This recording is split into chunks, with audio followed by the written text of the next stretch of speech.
Bonjour à vous tous et à vous toutes qui nous rejoignez. Vous avez raté ou vécu, selon que vous étiez ces 2 dernières heures, vous avez raté ou vécu des grands dilemmes entre 15h et 16h. Vous avez vécu une grande réflexion sur comment faire un jeu vidéo à base de moussaka aujourd'hui, en 2017, voilà, aujourd'hui, tout à l'heure. Et puis vous allez avoir dans quelques instants des jeux sur des films d'horreur. Vous allez avoir des gens qui vont vous renvoyer dans le temps, très longtemps. Vous allez avoir quoi d'autre, des films qu'on va créer ensemble, et puis des histoires d'horreur, et puis des interviews atypiques. Mais le truc, c'est qu'à la nuit originale, évidemment, on ne peut pas avoir que des sujets un peu simples et légers. Ça serait un petit peu facile et trop facile. Non, l'idée, c'est qu'on profite d'être là tous ensemble, ça se passe pas tous les 3 mois, pour parler de sujets qui sont malheureusement assez inévitables, qui sont dans l'actu. Ça bouscule un peu nos projets et c'est fait un peu en dernière minute, mais on veut faire ça le mieux possible, donc on va avoir besoin de vous pas mal.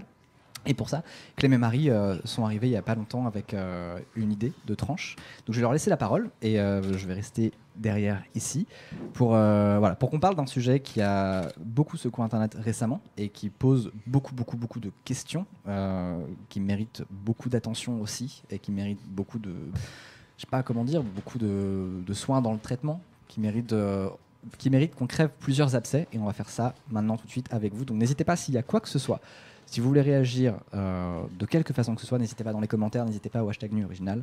Je suis là pour relayer ce que vous dites, et je laisse la parole à Clémence et à Marie. Salut. Salut, merci beaucoup Thomas. Salut Marie. Salut. Vous vous êtes vus avant en fait, pas genre. Oui, voilà, on fait semblant. n'a pas du tout passé la journée ensemble. Comme tu l'as dit, effectivement, c'est un sujet qu'il nous faut aborder ce soir. Et on a appelé cette tranche « Il faut qu'on parle » parce que tout est dans le titre. Il faut qu'on en parle. Ça a éclaté sur les réseaux sociaux. Ça a démarré avec l'affaire Harvey Weinstein la semaine dernière. Et la parole des victimes de harcèlement et d'agression sexuelle s'est libérée depuis maintenant un peu plus d'une semaine. Et c'est un sujet qui était incontournable. Un sujet inconfortable, douloureux, sans doute. On a choisi ce soir de l'aborder en mixité. Parce qu'en fait, ce sujet nous concerne tous et toutes. Donc les mecs, ne partez pas parce qu'on a dit victime d'agression sexuelle. C'est justement en partie pour vous qu'on a eu envie de créer cette heure-là. Et c'est aussi pour ça qu'on voulait que cette heure soit mixte. Alors, on voudrait faire toute une série de disclaimers avant de commencer cette heure. La façon dont on va traiter ce sujet est un petit peu inédite. C'est une problématique qui est très sensible, qui fait appel à beaucoup d'empathie, qui va créer beaucoup de maladresse. Et moi, j'ai envie de vous dire que j'assume pendant cette heure d'être problématique. J'assume qu'on n'ait pas des propos safe parce que, en fait, ça va être la première fois qu'on va parler de ces choses-là en ces termes-là.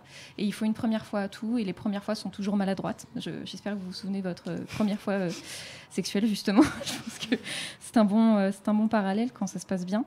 Donc, on va vous demander aussi d'être respectueux dans le chat, de pas vous insulter, de respecter la parole des gens, de respecter que tout le monde n'a pas autant de culture que vous aussi peut-être, et que ça prend du temps en fait d'ouvrir la parole sur ces sujets-là. On a voulu faire cette table pour amener les hommes et les femmes à se poser des questions, mais aussi pour amener les hommes dans la discussion, en fait, parce que les victimes qui ont témoigné ces derniers jours l'ont fait avec force, et ça a été, je crois, à la fois une surprise et un soulagement pour beaucoup d'entre nous de voir que cette parole sortait, mais on a eu aussi peur que le soufflet retombe, comme lors des hashtags précédents qui amenaient à parler de ces questions-là. Parce que c'est pas la première fois qu'on dénonce massivement le problème des agressions sexuelles dans la société. Il y a quelques années quand Fleur Furieuse, qui avait créé un Tumblr, Je connais un violeur. À ce moment-là, j'ai vécu personnellement la même chose qu'aujourd'hui, c'est-à-dire la prise de conscience que, en fait, énormément de femmes autour de moi sont victimes d'agressions sexuelles. Donc c'était en 2013. Ensuite il y a eu je n'ai pas porté plainte, un hashtag sur lequel les femmes témoignaient de j'ai subi des agressions sexuelles mais je n'ai pas porté plainte. Il y a eu une année où on a beaucoup parlé des violences gynécologiques, paye ton utérus. Il y a eu toutes les discussions autour du harcèlement de rue qui là pour le coup ont évolué vers une législation. Mais en fait on est aujourd'hui dans l'actu brûlante avec la volonté de ne pas laisser cette actualité rester un hashtag sur les réseaux sociaux qui va forcément retomber dans quelques semaines. On a envie que cette discussion se poursuive en dehors de Twitter, entre guillemets, et amène quelque chose de concret en fait, dans le changement de nos comportements. Et pour ça, on a plein de belles personnes autour de la table. Je suis vraiment contente de la diversité qu'on a parce que c'était pas évident de prendre la parole sur un tel sujet. Donc, on a Esther.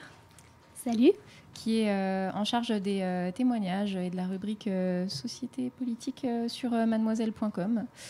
Donc toi, tu vas pouvoir apporter peut-être un regard un peu plus analytique sur ce qui s'est passé ces derniers jours. En fait, je crois que c'est surtout...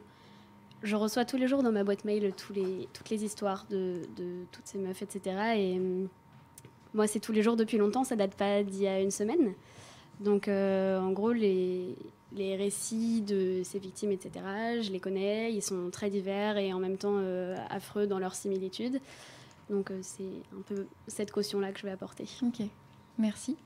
On a Romain de la chaîne Linguisticae. Oui, bonjour, bonsoir. Romain, Romain, toi comme les autres hommes autour de la table, je pense que on va vous amener à parler, je pense, de vos peurs, de la façon dont vous avez ressenti ce qui s'est passé sur les réseaux sociaux ces derniers temps et les témoignages de ces victimes. Il ne s'agit absolument pas de s'approprier ces témoignages, il ne s'agit absolument pas de donner la parole aux hommes pour couvrir celle des victimes. Je tiens vraiment à le dire ici. En fait, pour moi, il s'agit avant tout de remettre les hommes dans cette discussion de façon à ce qu'on puisse traiter le problème à la racine et qu'on ne se contente pas de mettre un pansement quand la blessure est faite. Voilà. Et donc à côté, il y a Raphaël. Bonjour. Raphaël, donc toi tu es auteur, réalisateur, tout. Menuisier. Voilà. Je sais pas d'ailleurs, est-ce qu'on name drop un de tes derniers projets ou je sais pas. Pas obligé. Voilà. Je ne sais pas. Voilà, je ne suis pas chroniqueuse, je ne sais pas présenter les gens. Voilà. C'est pas grave, j'assume tout aujourd'hui. On a Dari de la chaîne Temps Mort. Donc toi, tu étais là sur juste la première heure. Je suis là depuis la semaine dernière. Voilà. Pas de souci. T'as dormi dans le frigo. C'est ça. Il fait frais. Et on a Lucien aussi. Bonjour. Donc toi, Lucien, tu fais des vidéos également, notamment chez... Je fais notamment chez Golden Moustache. Ouais, notamment chez Golden. Comme Raph, en fait. Voilà. La même chose. Menuisier de plateau aussi. Incroyable tous ces talents. Et on a Chloé. Oui. Chloé qui est photographe. Tout à fait. Et qui va pouvoir apporter un regard un petit peu différent parce que tu es aussi... Belle-mère de 3 enfants. Alors, pardon, est-ce que mon micro marche? J'ai l'impression qu'il ne marche pas. Quelle arnaque. On essaie de me faire taire. Je ne sais pas si vous avez remarqué. On te silencie, Chloé. Attends, voilà. j'enlève ce micro bizarre. J'arrive. marche Et donc pas, ce oui, micro je suis... Non, il ne marche pas avec moi. Il ne marche pas chez nous. Maintenant, il marche avec Et moi. ben voilà. Ok, merci. Et donc, je suis belle-maman de 3 enfants. Attendez, j'essaie de... C'est trop compliqué. Et j'ai aucun sens pratique. C'est un travail pour un menuisier de plateau. Ouais. Je suis hyper impressionnée. Pas du mansplaining. Mais c'est hyper bas. Bon, on réglera la hauteur après. Et donc, je suis belle-maman de 2 ados. Un de 14, un de 18. Donc 2 ados mecs. Et d'une petite fille de 9 ans. Et bon, elle a 9 ans, donc on s'occupe de toutes ces questions-là. Mais ce qui est surtout le cheval de bataille pour moi, c'est ses grands frères, pour le moment, qui ont donc 14 et 18 ans, qui sont quand même des âges où ils sont confrontés à toutes ces questions. Et la question, c'est comment t'élèves bien des garçons dans ces cas-là et comment t'essayes de leur mettre des idées dans la tête pour qu'ils ne perpétuent pas la culture du viol et tout ça. Voilà. Merci beaucoup pour ce tour de table. On va peut-être commencer par faire un mot sur les coulisses de cette table. Et c'est important, vous allez comprendre pourquoi. Marie, je vais te laisser raconter un petit peu avec Thomas comment ça s'est passé quand on a décidé, on s'est dit on va faire une table sur le sujet. Bon, il faut savoir que Marie, tu travailles chez Mademoiselle, hein, donc on cherche des événements et forcément tu étais avec nous toute la semaine dans la rédac quand on voyait monter le hashtag et quand on se demandait qu'est-ce qu'on peut faire, parce que c'est sans doute ce qu'on cherche perpétuellement, c'est de trouver des moyens d'action et de ne pas rester juste dans le constat de ce qui se passe. Et bon, on avait cette opportunité avec la nuit originale qui s'est organisée ce samedi de se dire il faut qu'on parle du sujet. Mais la question, c'est comment ? Parce que le faire entre nous, on va dire entre féministes éclairés qui vont débattre des concepts théoriques, ça va nous faire une belle jambe. Hein. On aura raison, parce qu'on sera d'accord entre nous. Mais ça va rien changer. Du coup, je te laisse prendre la suite. Ouais, on en a discuté avec Thomas, car nous voyons quelque peu. Assez régulièrement, faut dire. Assez régulièrement. Parce qu'on est ensemble. Voilà, je ok, d'accord. Putain, Thomas, il était pas au courant. T'as vu la tête qu'il fait ? Il est hyper content. Il est content. En toute transparence. Et donc, on a discuté de ça de façon... D'ailleurs, je crois que tu peux le confirmer, j'étais très... je voudrais pas dire cet adjectif-là. Allez, ok. Premier truc passé, je voulais pas dire que j'étais très émotive, mais en fait, si, je crois que ce sujet me tenait à cœur et qu'il a soulevé plein de sentiments très contradictoires chez toutes les personnes qui ont été confrontées. Et donc, moi, je suis venue te voir en disant, est-ce qu'on fait une heure à la nuit originale à ce sujet-là ?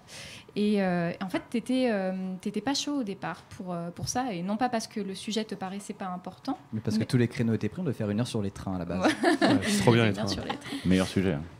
Mais non, la raison, vas-y, dis, si tu veux bien. Pour une raison qui est très simple, et je pense que c'est un travers dans lequel je tombe très souvent, et trop souvent, c'est qu'en tant que mec, là on avait un hashtag qui concerne des femmes, qui concerne des témoignages de femmes, il y avait des voix de femmes qui s'élevaient, et en tant que mec, je me sens pas à ma place d'intervenir là-dedans, c'est pas à moi de parler, c'est pas à moi de l'ouvrir, et c'est pas à moi de dire comment est-ce qu'on s'exprime là-dessus, c'est pas à moi de dire comment faire. Et du coup, j'avoue que j'ai pas su réagir, et ça m'a frappé, ça m'a violenté, mais je voulais pas, comme je l'ai vraiment trop souvent fait, je voulais pas l'ouvrir parce que je me suis dit je ne suis pas à ma place. Mais on en a discuté, et c'est la raison pour laquelle je suis juste derrière l'ordi et pas là bien sûr avec vous, c'est que c'est une heure qui vous appartient déjà, et que nous, les mecs, là maintenant, on est aussi là pour rendre des comptes, quoi.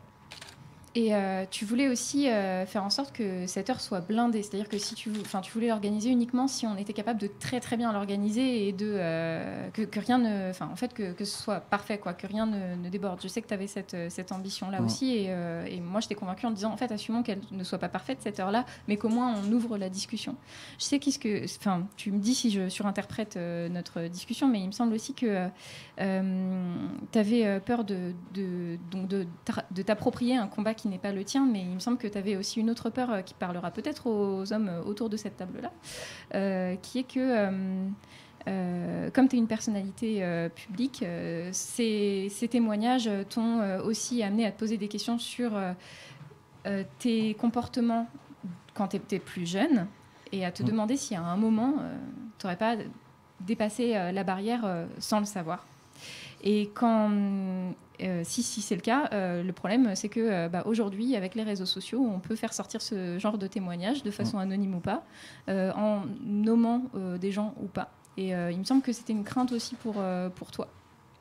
Oui, mais non, mais carrément. Mais en fait, je pense que c'est un truc que je vois pas mal de mecs qui hochent la tête autour de la table. Vous partagez ce sentiment ? Vous aussi, vous avez eu peur de ça ? Carrément. Ouais, un peu. En fait, il y a un truc... Et après, promis, je ferme ma gueule. Mais non, justement. Non, mais pour laisser la parole aux autres mecs, c'est que, en fait, et c'est horrible, ça, alors, pour en venir avec l'historique, je crois qu'on a déjà eu l'occasion d'en parler, mais le harcèlement de rue, pour commencer de là, c'est une thématique dont, en tant que mec, j'ai entendu parler en 2011-2012, sur Mademoiselle. Avant, c'est un truc que je voyais. J'avais une copine à l'époque qui me disait bah oui, moi je suis écoute, je suis rentré de la fac aujourd'hui, je me suis fait suivre par un mec sur 500 mètres, et moi j'ai fait c'est pas très sympa.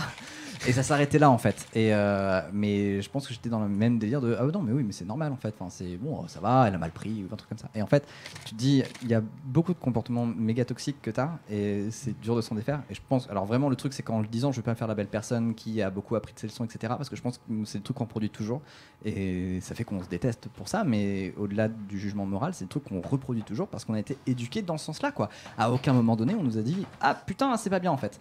Donc pour ma part ouais je suis ultra flippé de ça, je suis ultra flippé de ce que j'ai pu faire, de ce que je peux faire au quotidien et ça me terrorise quoi. Et c'est facile à dire quand t'es un mec parce que t'as pas des problématiques qui sont sorties dans le témoignage. Moi ça me glace le cœur et je me dis que tous mes potes mecs sont concernés par ce truc là aussi, qui peuvent déraper à tout moment parce qu'on a été éduqués comme ça. Et la question c'est comment foutre merde on peut dépasser ce truc là et faire en sorte que la génération d'après soit un peu moins siphonnée que la nôtre a pu l'être. Alors effectivement, moi je voudrais lever une peur que visiblement vous partagez à propos de cette histoire de call-out, d'avoir des gens qui viennent dire ouais mais en fait avec moi t'as été un connard, etc. Je suis pas surprise. C'est-à-dire que oui, en fait, vous êtes des mecs, on parle de mecs et de meufs autour de cette table, mais en fait, ça veut dire un mec, c'est-à-dire quelqu'un qui a été élevé en tant qu'homme dans une société qui élève différemment les hommes et les femmes. Cette société se trouve être sexiste, et donc vous avez une éducation particulière par rapport à la nôtre. Peut-être pas au sein de votre propre famille, selon les parents que vous avez, mais dans le reste de la société, à l'école, dans la socialisation quotidienne, vous n'êtes pas éduqués de la même façon que les femmes. Donc en fait, il y a de fortes chances pour que, effectivement, vous soyez mal comporté vis-à-vis d'une femme à un moment dans votre vie. Écoutez, tant mieux si c'est pas le cas, c'est cool. Et sinon, en fait, c'est quelque part la norme. Moi, je suis pas surprise ni choquée quand je me rends compte qu'en fait, un mec que je connais, ouais, j'ai une copine qui a eu une mauvaise expérience avec lui. On parle pas de viol parce que ça c'est un crime, ça peut aller extrêmement loin, mais on parle simplement, ne serait-ce que de s'être de mal comporté, d'avoir dépassé des limites. Et effectivement, c'est pas comment dire, c'est effectivement lié, je pense, pour beaucoup à une éducation que vous avez pu recevoir. Quand je dis ça, ça n'excuse absolument rien, mais simplement ça explique, et ce qui explique aussi notre démarche ce soir, de ne pas faire de cette table un tribunal dans lequel on va passer en revue toutes vos petites expériences passées pour vous distribuer des bons points, des bonus-malus en fonction de vos expériences. Ça n'est pas du tout l'objet.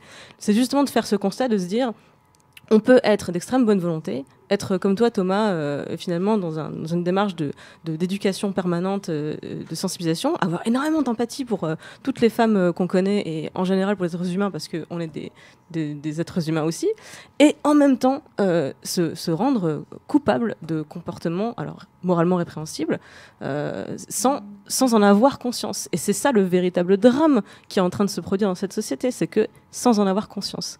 C'est tout l'objet de cette discussion de ce soir, c'est de réussir à prendre conscience de ces choses-là. Très bien résumé. Merci. Est-ce que je sentais que vous aviez envie de vous exprimer justement quand Thomas a fait part de ses peurs, ça vous renvoie à quelque chose, à des moments ou à des interrogations que vous avez eues? Dites-nous sincèrement comment vous vous êtes senti cette semaine face à tous ces témoignages. Ouais, moi je veux bien commencer. Déjà c'est la déferlante qui m'a le plus frappé, alors que en plus j'ai la chance d'être entouré de gens, et notamment de femmes, qui m'expliquent vraiment très souvent que c'est vraiment le quotidien de toutes les femmes en fait. Donc je suis au courant, et quand bien même je suis au courant, et je suis très bien tenu au courant par les femmes qui m'entourent, ça m'a quand même mis une gifle de voir waouh, donc c'est vraiment 100% en fait. Et c'est le 100% de la population féminine mondiale en fait qui subit ça. Et là ça te gifle en fait. Comme tu disais, on n'est pas conscient en fait, nous les hommes, parce que c'est pas notre quotidien. Donc déjà c'est la première chose qui m'a frappé, c'est une réponse je pense empathique, parce que j'aime les gens qui sont autour de moi, et de voir des gens qui autour de moi témoigner d'un truc hardcore, ça me fait de la peine en fait, parce que c'est des gens que j'aime. Voilà, ça c'est la première phase. Et évidemment, je pense que comme tous les gens qui ont un petit peu de conscience, je crois, je me suis dit d'accord, je vais me checker moi en fait, parce que ça se trouve j'ai fait de la merde, et sans en être conscient de la même manière que j'étais pas conscient qu'il y avait 100% des meufs de mon entourage ou des femmes, puisque ma mère elle-même a témoigné, et je fais waouh, ouais, c'est vrai. Donc même ma mère et sûrement ma grand-mère. Donc après je me suis checké. Je suis pas conscient de ce que vivent les femmes, et je suis sûrement pas conscient de ce que moi j'ai potentiellement pu faire vivre aux femmes. Voilà. Alors, si je peux ajouter un truc, Tu dis qu'on n'en est pas conscient et j'ai vu Verino qui a sorti une vidéo samedi dernier, mais le fait que un réalisateur ultra connu avec beaucoup de pouvoir, du pognon et autres tente de profiter des personnes avec qui il est en contrat, on en a tous conscience depuis que le cinéma existe. Oui, bien sûr, c'est le cliché de la promotion canapé, tout ça. Ouais, oui, mais on en a on se dit que c'est de la conscience. fiction, quoi. Mais là, on commence à... au-delà du cliché, ça fait qu'on se rend compte vraiment. Tu vois, c'est un peu la différence entre écouter et entendre. Tu vois. Et là, je trouve qu'on commence à vraiment écouter ce qui se passe et plus seulement à entendre, à dire ouais, bon, bah, c'est un producteur, voilà, bon, il s'amuse, machin. Non, c'est plus... C'est tellement systématique et on le voit vraiment que je pense que la prise de conscience devient vraiment réelle. Mais après, c'est mon avis. Je sais pas. Ah, je suis d'accord. Donc moi j'en avais parlé avec Thomas au téléphone, puisqu'effectivement, donc je ne savais pas que tu avais eu cette conversation avec Marie, mais en fait j'ai eu la même conversation avec Thomas. Je ne me sentais pas non plus forcément à ma place, je ne me sentais pas forcément légitime d'en parler. Surtout qu'à la base, encore une fois, on devait faire 1 heure sur les trains, donc En j'ai plus, dû l'appeler on devait, le pauvre pour lui dire mec, je suis vraiment désolé, on parlera des trains à la 10e nuit originale, là il y a une actu. C'est pas grave, comme je t'ai déjà dit, le 72 084 attend bien au show au Je musée. suis pas tout à fait d'accord, mais ok. Mais effectivement, moi je me sentais pas non plus légitime parce que aussi, pour moi, une prise de conscience de toutes ces choses-là, ça a été aussi me mettre en retrait et donner la parole aux femmes pour éviter de toujours occuper l'espace. Et donc déjà pour moi, ça a été en fait un cas. Je me sentais un peu pas très sûr vis-à-vis de moi-même pour intervenir. Et après, pour répondre à la polémique, en vrai. J'avais déjà été sensibilisé à ces choses-là aussi, comme Lucien, par des femmes de mon entourage, par des militantes féministes notamment. Et c'est juste qu'on passe finalement d'un non-dit à quelque chose qui est dit, donc forcément ça a toujours un impact. Et surtout, là, apparemment, c'est en train de contaminer la vie politique en France, puisqu'il y a un député qui a été mis, qui est inquiété a priori, enfin en tout cas qui a été ciblé. Il y a un ex-candidat à la présidentielle, puisque Jean Lassalle aussi... a été la cible aussi d'accusations qui vont dans ce sens-là aussi. Donc ça montre aussi à quel point, effectivement, quand on est dans une position de pouvoir, souvent ça pose aussi... en fait, déjà, les interactions hommes-femmes, c'est pas toujours simple. Alors si en plus il y a une relation de pouvoir qui se met en plein milieu, ça a tendance à foutre une merde. Et effectivement, en tant que petit personnage public, des fois je peux avoir aussi ce rapport un peu compliqué, un rapport parfois un peu compliqué avec les gens qui apprécient mon travail. Effectivement, je me pose toujours la question de où sont les limites de manière générale avec les gens et surtout quels comportements sont déplacés. Et effectivement, ça, c'est une grande remise en question du coup de son éducation, parce que moi j'ai été éduqué dans un milieu vraiment très sexiste, puisque je viens d'un milieu très rural où il y avait une distinction très nette entre les hommes et les femmes dans l'éducation, dans la société. Et pour moi, c'est un grand travail, c'est encore un grand travail aujourd'hui, c'est encore un grand chemin de remettre tout ça en question, quoi. Est-ce que tu peux nous expliquer comment elle se traduisait cette éducation sexiste ? Par exemple, mes parents considéraient que toute tâche faite à l'extérieur devait être faite par un homme, toute tâche à l'intérieur devait être faite par ma sœur, en fait, par exemple, typiquement. Donc, éducation des enfants, ménage, lessive, tout ça, c'était ma sœur ou ma mère ou ma grand-mère. Tout ce qui était couper du bois, tout ce qui était aller faire des courses, c'est ça, c'était masculin. Et mon père m'avait mis la pression aussi familiale en mode t'es le seul garçon de la famille, il faut que tu assures, il faut que tu reprennes derrière. Donc en plus il y avait toute une espèce de grande pression dont je ne voulais absolument pas.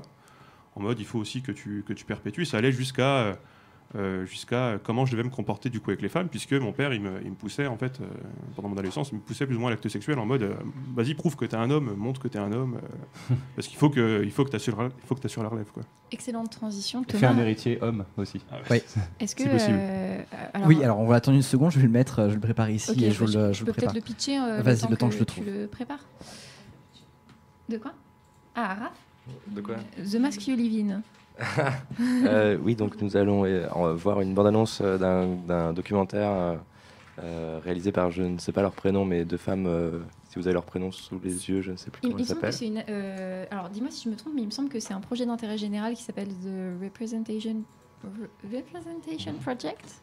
Je pense que tu en connaîtras plus que moi, mais je l'ai juste vu, je ne connais pas trop le pourtour du documentaire. C'est dans le cadre, il me semble que c'est ça, il me semble que c'est dans le cadre d'un projet d'intérêt général qui se propose d'être diffusé dans les écoles aux États-Unis, qui parle, du coup, là peut-être que tu peux. Oui, qui parle, ça s'appelle The Mask You Live In, c'est un titre assez bien choisi du masque masculin dans lequel on a été incité à voir et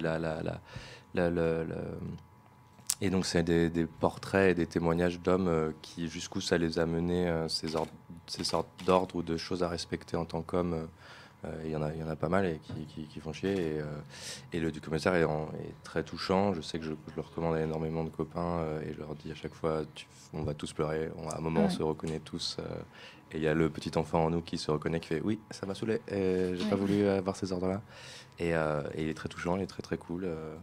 Et il nous rapproche les uns des autres, j'ai l'impression. Moi, il m'a mis une claque. Ce documentaire, je me définis comme quelqu'un de féministe et mon féminisme a changé le jour où j'ai vu ce documentaire parce que je me suis rendu compte que la cause que j'étais en train de combattre à ma façon ne pouvait pas être complète sans mettre les hommes dans ce panier.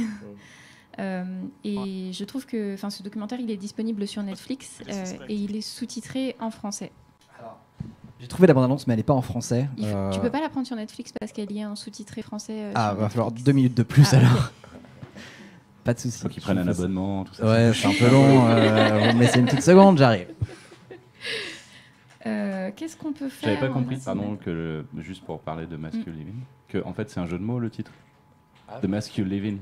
C'est le masque dans lequel tu vis, mais Mask You Living, c'est un peu masculine. En anglais, masculin, c'est masculine. Okay. Je crois. Je l'avais pas du tout. J'aime pas trop les jeux de mots, mais quand c'est un titre malin, bien joué. Quoi. J'y suis presque. Ne bougez pas. C'est un documentaire qui parle des pressions qui sont mises aux hommes, des injonctions à la virilité qui leur sont faites au quotidien et dès le plus jeune âge, et des répercussions, et notamment de la violence que ça peut créer chez eux, d'être en tension tout le temps, aussi entre les attentes qu'on leur met dès le plus jeune âge, c'est-à-dire... tu vas, en fait, t'es un conquérant du monde. Mec, t'es un conquérant du monde. C'est toi qui as la force, c'est toi l'homme, c'est toi qui va permettre à tout le monde de bien vivre. Et en fait, quand ils arrivent, quand ils grandissent, ils se retrouvent souvent dans une situation de frustration, d'extrême frustration, de pas obtenir exactement ce qu'on leur a promis, ce qui peut amener à des comportements très extrêmes, violents, et surtout des comportements, moi c'est ça qui m'a frappé, dépressifs. Et il y a des chiffres qui sortent sur, désolé trigger warning, mais il y a des chiffres qui sortent sur le taux de suicide des jeunes adolescents masculins aux États-Unis, et c'est vraiment assez marquant. On a des problèmes similaires à une autre échelle en France. Il y avait en 2014 un rapport gouvernemental qui est sorti sur l'impact des stéréotypes de genre sur la santé des enfants et des adolescents. Et c'est une des raisons pour lesquelles le taux de suicide est plus important chez les hommes que chez les femmes, enfin les ados, c'est parce que les hommes utilisent des méthodes plus violentes, donc ils ne se ratent pas, entre guillemets, tandis que chez les filles, c'est beaucoup plus des médicaments. Donc il y a plus t'arrives plus facilement à sauver quelqu'un qui a avaler des tablettes que quelqu'un qui s'est tiré une balle, et donc c'est la raison pour laquelle le taux de suicide est plus important chez les mecs. Et effectivement, ils retournent une violence subie contre eux-mêmes. J'ajoute juste que en fait l'intérêt de cette discussion, encore une fois, pour la mettre en perspective, c'est pas du tout de venir chercher des excuses à ce qui se passe, des excuses aux agresseurs entre guillemets, c'est plutôt encore une fois de chercher les racines des problèmes, parce que c'est pas possible et c'est insupportable pour beaucoup de femmes. On va pas pouvoir vivre dans une société dans laquelle on se dit tout homme est un potentiel agresseur, une potentielle menace pour moi. On est obligé de partir du principe que entre guillemets, les gens, enfin tout le monde est gentil, et que les agresseurs c'est une exception statistique. Le problème quand on se retrouve dans une semaine comme celle-ci, c'est qu'on se rend compte que non, ça ne marche pas. On n'arrive pas à se dire ça. Donc imaginez-vous le niveau d'angoisse qui peut être le nôtre, de se dire ok, en fait, effectivement derrière chacun d'entre vous, il y a un potentiel agresseur. On peut pas rester à ce constat. C'est pas possible de continuer à socialiser. Moi, je suis sur Tinder, je swipe, et puis je parle à des mecs, et au bout de 3 messages, je sais pas, j'ai une espèce de vague de stress qui me fait, je peux pas aller le rencontrer parce qu'il faut que je sois dans un bar où il y a du monde et que je dise à quelqu'un où je vais. Mais qui c'est qui m'a appris à avoir peur comme ça? Enfin, je veux dire, c'est pas des psychopathes, c'est des rencontres, c'est fait pour se rencontrer. Donc voilà, tout ça part d'ici. Pardon, j'ai la bande-annonce, mais malheureusement Netflix veut pas me la mettre en VOST, donc on va la mettre 3 minutes en VO, parce que j'ai mis les sous-titres générés automatiquement en anglais. Au pire, c'est rigolo. Mais je pense que ça va donner quand même une belle idée de ce que ça peut, donner. Donc, je vous active ça tout de suite, ne bougez pas. Hop, on va voir si ça fonctionne du premier coup ou si ça va être sportif. Oh, pardon. Yes. Déjà, il n'y a pas le son. Déjà, il n'y a pas le son. Bah, attendez une seconde. J'ai l'impression d'être comme au collège quand il y a... Ça parle trop vite, sinon on aurait pu le doubler. Oui. Oups, trop vite. Et il y a le son qui bug, évidemment, sinon c'est pas marrant. Il va pas me passer le son. Hein. Ça va vraiment faire 3 tests. Ah oui, bah ça. J'essaie juste de meubler. Oui, mais. Côté menuisier encore. Ouais, c'est ce que j'allais dire. menuisier. Je suis content que menuisier, tu t'y connais. Bon, après, comme il y a les sous-titres, on peut en parler par-dessus. En clair, le film, il dit pourquoi est-ce que quand on est un petit garçon, on nous dit ouais, les garçons pleurent pas, tout ça, quoi. C'est un petit peu. Ça a l'air plus profond que ça. Mais c'est l'origine sociologique. Et bah tu le mettras en générique de la fin de la thème, alors on fait ça. Je vais surtout le remettre après. Je vais le remettre dans les commentaires pour que les gens puissent le voir, mais les sous-titres ont l'air assez calés. Et c'est donc un documentaire sur la masculinité qui est fou et qui effectivement te fait... Ah bah voilà. In their peer group culture, each of them is posturing based on how the other boys are posturing, and what they end up missing is what they each really want, which is just that closeness. In good times, guys are like really close to each other, but when things get a little bit worse, you're on your own.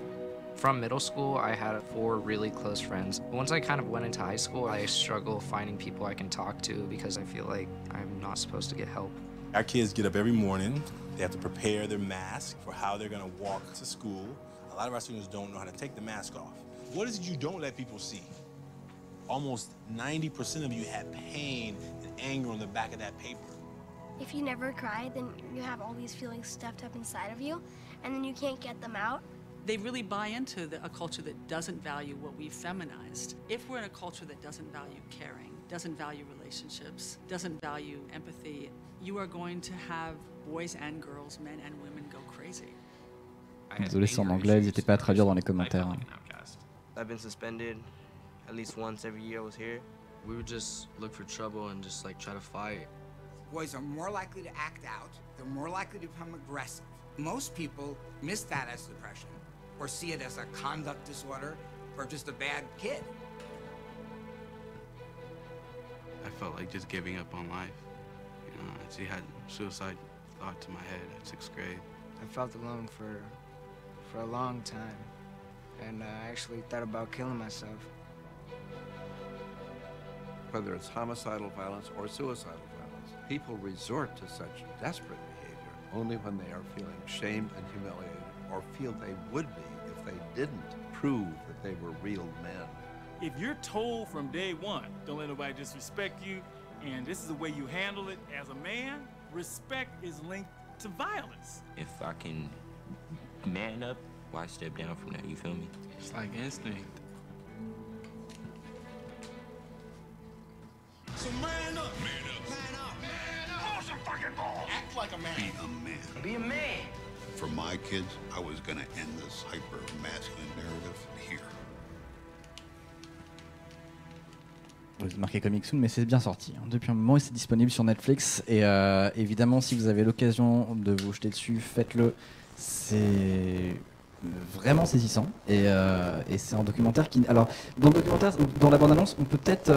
on peut imaginer un côté un peu dédouaneur, vu qu'il y a beaucoup de mecs qui s'expriment et qui ont l'air un peu d'être larmoyants. Le but, c'est de se dégager un maximum du pathos et voir en quoi cette problématique, cette injonction au virilisme est un problème systématique qui grille beaucoup de trucs, quoi, en fait. Il y a beaucoup de commentaires qui passent. On a la voix qui grésille. Pardon, désolé. Hop là. Et bon, ça grésille plus. Alors, juste avant, peut-être les commentaires. Moi, je trouve que ça ferait une très bonne transition avec le vécu de Chloé et la façon dont... D'éduquer. Ouais, d'éduquer les jeunes garçons. Quelles sont les problématiques spécifiques que tu rencontres avec des jeunes garçons? Qu'est-ce que tu leur dis de différent d'une fille? Alors, j'avais pensé à dire certains trucs, mais déjà, en vous entendant parler, les garçons, je me rends compte qu'il y a la base qui me semble évidente, c'est pas d'injection, Chloé, pas d'injonction à la virilité à tout prix. Une espèce de liberté là-dedans, de la même manière que moi j'ai grandi sans injonction à la féminité à tout prix et que c'était très libérateur de l'idée de te construire ta propre virilité et de pas rentrer dans un truc préfabriqués, justement à base de vite tape-toi une meuf pour être un vrai mec et tout. Bon, ça me paraît évident, à tel point que je l'avais même pas noté dans les trucs que je voulais dire. Le premier truc qui me paraissait important et qui est un truc qu'on voit énormément, notamment en fiction, où tu as tous ces mecs qui se disent « Oh là là, je regarde les filles de loin et les filles, elles sont incompréhensibles, elles sont bizarres. » Et les filles, tu as toujours l'impression que c'est des espèces d'aliens inaccessibles. Et en fait, je trouvais que la première étape, c'était ça, quoi. C'était de montrer à mes beaux-fils, du coup, putain, ça fait bizarre de le dire comme ça, que les filles, c'est pas les autres, en fait. Que la femme n'est pas systématiquement l'altérité. Et qu'il n'y a pas une espèce de fossé... de fossé impossible à réduire en fait entre les deux genres et que du coup faut aller vers plus d'empathie, plus d'humanité. Enfin c'est ridicule à dire comme ça, mais en fait c'est vrai. Dans quelle situation tu peux leur conseiller d'agir comme ça par exemple? Attends, je regarde mes notes pour faire semblant qu'on n'a pas du tout répété. Mais sinon, alors pendant que tu recherches, je te vois hocher de la tête. T'as grandi en pensant que dans un état d'esprit de les filles c'est une espèce à part que je comprends pas trop. Je pense, oui, sans m'en apercevoir. C'est un truc, en effet, alimenté par beaucoup de... Si tu parles de la fiction, en effet, de la fiction, beaucoup d'hommes derrière, enfin une majorité d'hommes derrière l'écriture de ces trucs. Moi, je fais référence au cinéma ou à la série télé, où j'ai été baigné par ça, et où des fois, c'est assez rare le témoignage de nos similitudes en fait, où ouais. c'est souvent, comme tu dis, c'est incompréhensible, moody, ça dépend de la lune, une femme, tu vois, et du coup c'est genre c'est une espèce que je comprendrais pas tout à fait, et il y a de la beauté dans des différences, mais en effet je pense que sur ce point là il faut rajouter du lieu commun, ouais. En fait, je pense que c'est hyper dangereux de penser que les filles et les garçons pensent de façon radicalement différente, en fait, parce que dans ces cas-là, on se dit ok, on abandonne et puis on va pas se parler, en fait. On va espérer qu'on se rencontre à un moment donné, mais pas se parler. Et donc, par exemple, alors ça, c'est mon mec qui s'en est occupé, qui très tôt, il a pas attendu que ses fils soient en âge d'être potentiellement intéressés par la sexualité. Il les a pris à part. Il leur a dit écoutez, les garçons, peut-être qu'un jour votre copine, elle va vous envoyer des photos d'elle toute nue. Donc évidemment, ils n'avaient pas l'âge de s'intéresser aux filles toutes nues, donc ils ont juste gloussé bêtement. Mais il leur a dit, ok, vous gloussez pour le moment, mais je veux que vous ayez ça en tête quelque part. Un jour, votre copine, elle va peut-être vous envoyer des photos d'elle toute nue. Et en fait, déjà, pensez qu'elle fait ça pour vous faire plaisir, ou parce que peut-être qu'elle, ça lui fait un peu plaisir aussi et tout, mais c'est une sorte de cadeau, en fait. Et elle, c'est un être humain au même titre que vous, sa nudité signifie la même chose que la vôtre. Du coup, c'est en aucun cas une licence... pour balancer cette photo à vos copains, c'est en aucun cas une licence pour la balancer sur Internet si après vous êtes vénère.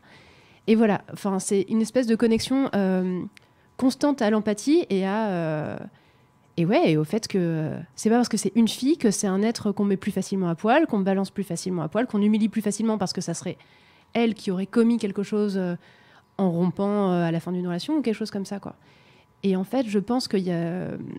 C'est important d'avoir ce discours-là et de rappeler au mec que toi, ton sgeg sur le net, ça te ferait plaisir? Bah non, en fait. Pas plus, a priori. Enfin, ça dépend, il y a des choix de carrière après, mais bon, là, on parlait pas de ça. Et sans ton consentement, quoi. Ouais, sans ton consentement, voilà. Et oui, et surtout, en fait, je pense que c'est important de le faire avant de pouvoir commencer à se dire, tiens, est-ce qu'il commence à être avec des nanas ou pas, etc. Parce qu'en fait, une fois que en tant que parent, t'acceptes de faire que beaux-parents dans mon cas, parce que il y a quand même les parents qui s'occupent avant du truc, mais bon, en tant que beau-parent, tu peux faire backup, quoi. Si t'attends le moment où tu peux commencer à envisager que ton enfant puisse avoir des relations sexuelles, bah souvent tu débarques un peu tard, quoi. C'est pas facile de se dire ok, le môme a 10 ans et peut-être qu'il a vu des pornos, peut-être que tout ça, c'est pas évident, mais je pense qu'il y a une responsabilité à prendre, quoi. C'est le rôle des parents, des beaux-parents, etc., de venir éduquer, de venir aider, même si c'est pas un discours agréable. Je vais juste rebondir sur ce que tu dis, parce qu'en fait tu dis d'en parler avant que ça arrive, et en fait c'est que je veux juste appuyer le fait que ça arrive dès l'enfance, ça arrive dès la maternelle, en fait. Pour le coup, ça fait plusieurs semaines et moi que je bosse sur le sujet des agressions sexuelles entre enfants. Et j'ai vraiment reçu énormément de témoignages. Tu as passé des bonnes semaines, toi. Sur tout ça. Donc, c'est des choses, en fait, qui ne se passent pas une fois qu'on est ado. C'est des choses qui sont ancrées déjà quand on est jeune. Et si on ne nous explique pas, c'est tout ce qui ressort de tout le travail d'enquête, etc. que j'ai fait, c'est que si on ne nous explique pas dès le plus jeune âge ce que c'est que le consentement, qu'on a le droit nous-mêmes de fixer les limites de notre corps, que en fait, non, si la personne en face de toi te dit non, je n'ai pas envie que tu me touches à cet endroit-là, ça veut dire qu'il ne faut pas le faire, etc. En fait, si ça, on ne nous l'explique pas, on ne peut pas le comprendre. Ouais.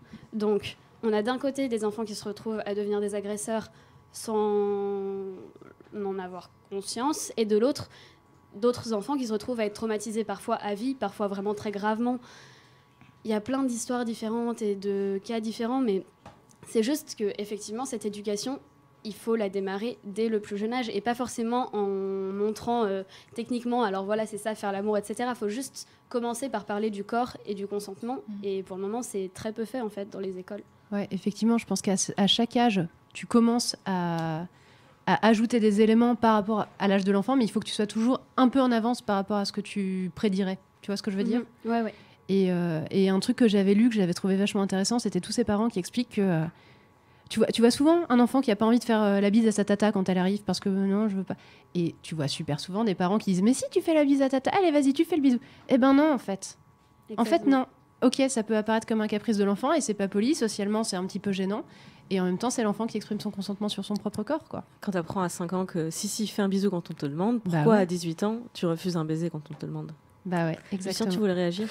Oui, simplement sur ce que disait Esther. C'est ça. Concernant le consentement et l'éducation des petits-enfants, c'est vraiment un sujet difficile et je pense qu'il faut que ce soit au centre des préoccupations dans les années à venir parce que moi, je me souviens d'avoir... on a tous un peu joué à touche pipi avec les enfants, les copines, les machins, les cousines. Genre, si je mets le doigt là, ça fait quoi ? Voilà. Et c'est pas cool. Et moi, j'ai honte d'avoir fait ça quand j'étais enfant. C'est pas forcément pas cool. En fait, c'est pas cool si la personne en face de toi te dit non. C'est dans ce contexte-là que je le disais. Mais c'est... En fait, j'étais gamin, j'avais 7 piges, 10 piges, j'en sais rien. Et ma copine, ma cousine, à aucun moment m'a dit ah bah non, me touche pas là frère, c'est à WAM, tu vois. Et je dis pas que c'est de sa faute, je dis pas, mais c'est la faute d'un manque cruel d'éducation de elle qui, si ça se trouve, ne trouvait pas ça. Après, ça se trouve, elle trouvait ça cool, j'en sais rien. Mais si jamais elle n'avait pas apprécié cette petite expérience entre nous, eh ben, je suis deg parce que moi, je me sens extrêmement coupable. Et à la fois, personne m'avait dit en fait. Personne m'avait dit, demande-lui avant de mettre le what dedans. Tu vois, c'est un peu dur. C'est vraiment, et donc c'est grave la honte. Et j'assume complètement la responsabilité. Et je suis triste d'avoir fait ça, ce genre de truc quand j'étais petit. Et à la fois, je me dis putain, quand j'aurai des gosses, il va falloir vraiment que je leur explique bien quoi. Je voudrais juste prendre une petite parenthèse parce qu'il y a pas mal de commentaires qui remontent en mode, dis donc, vous seriez pas en train de faire ouin, c'est dur d'être un homme ? Non. C'est pas le but. Je vais laisser Clémence. Si on le fait, pardon. Voilà, si on le fait, pardon, c'est pas le but. Le but, c'est justement. Vous étiez là au début de l'heure ou comment ça se passe ? On veut vraiment éviter ce truc-là. Si c'est ça qui ressort, désolé, mais je pense qu'on va se.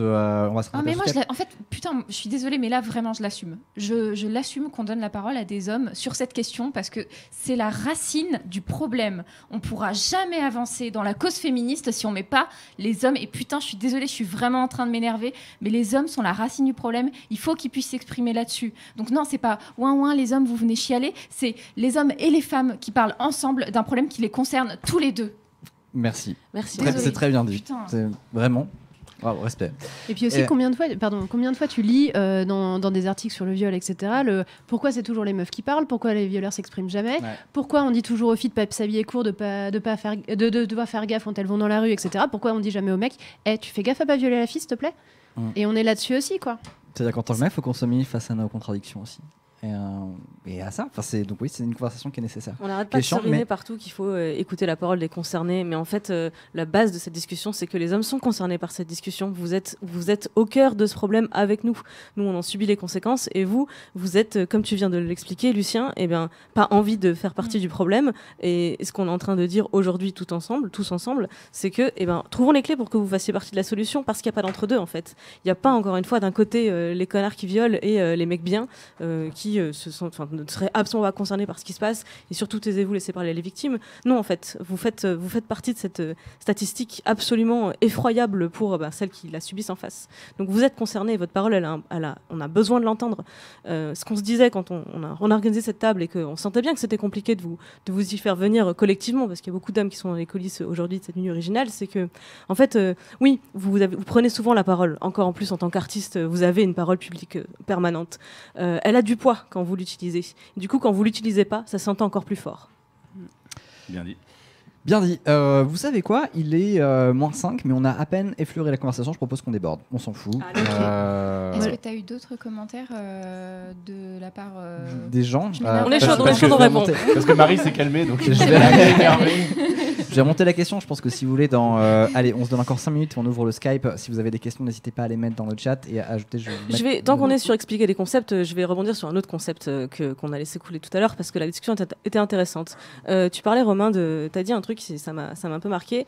Les interactions entre les hommes et les femmes, c'est pas simple. Si en plus tu rajoutes une relation de pouvoir dedans, ça se complique. Donc effectivement, c'est tout ce qu'on vient d'avoir comme discussion autour de l'altérité. La difficulté de nos relations hommes-femmes au global vient de ça, d'une espèce de... On est dans le mauvais paradigme à la base, à savoir il y a des hommes et il y a des femmes, alors qu'on est tous des êtres humains et qu'il est temps d'embrasser cette complexité-là et de sortir du schéma de ce stéréotype qui nous amène à avoir une incompréhension mutuelle. Et si en plus on y met du pouvoir, ça se complique. En fait, c'est la clé de cette discussion aussi. Le problème des agressions sexuelles, c'est pas de la séduction. C'est une relation de pouvoir, c'est une relation de domination. Donc pour tous ceux qui se posent la question, qui se disent « Attendez, est-ce que le fait de parler de ça, c'est pas en train de nous empêcher... » Enfin, à force de parler de ça, on n'ose plus draguer, on n'ose plus aborder quelqu'un dans un rapport de séduction.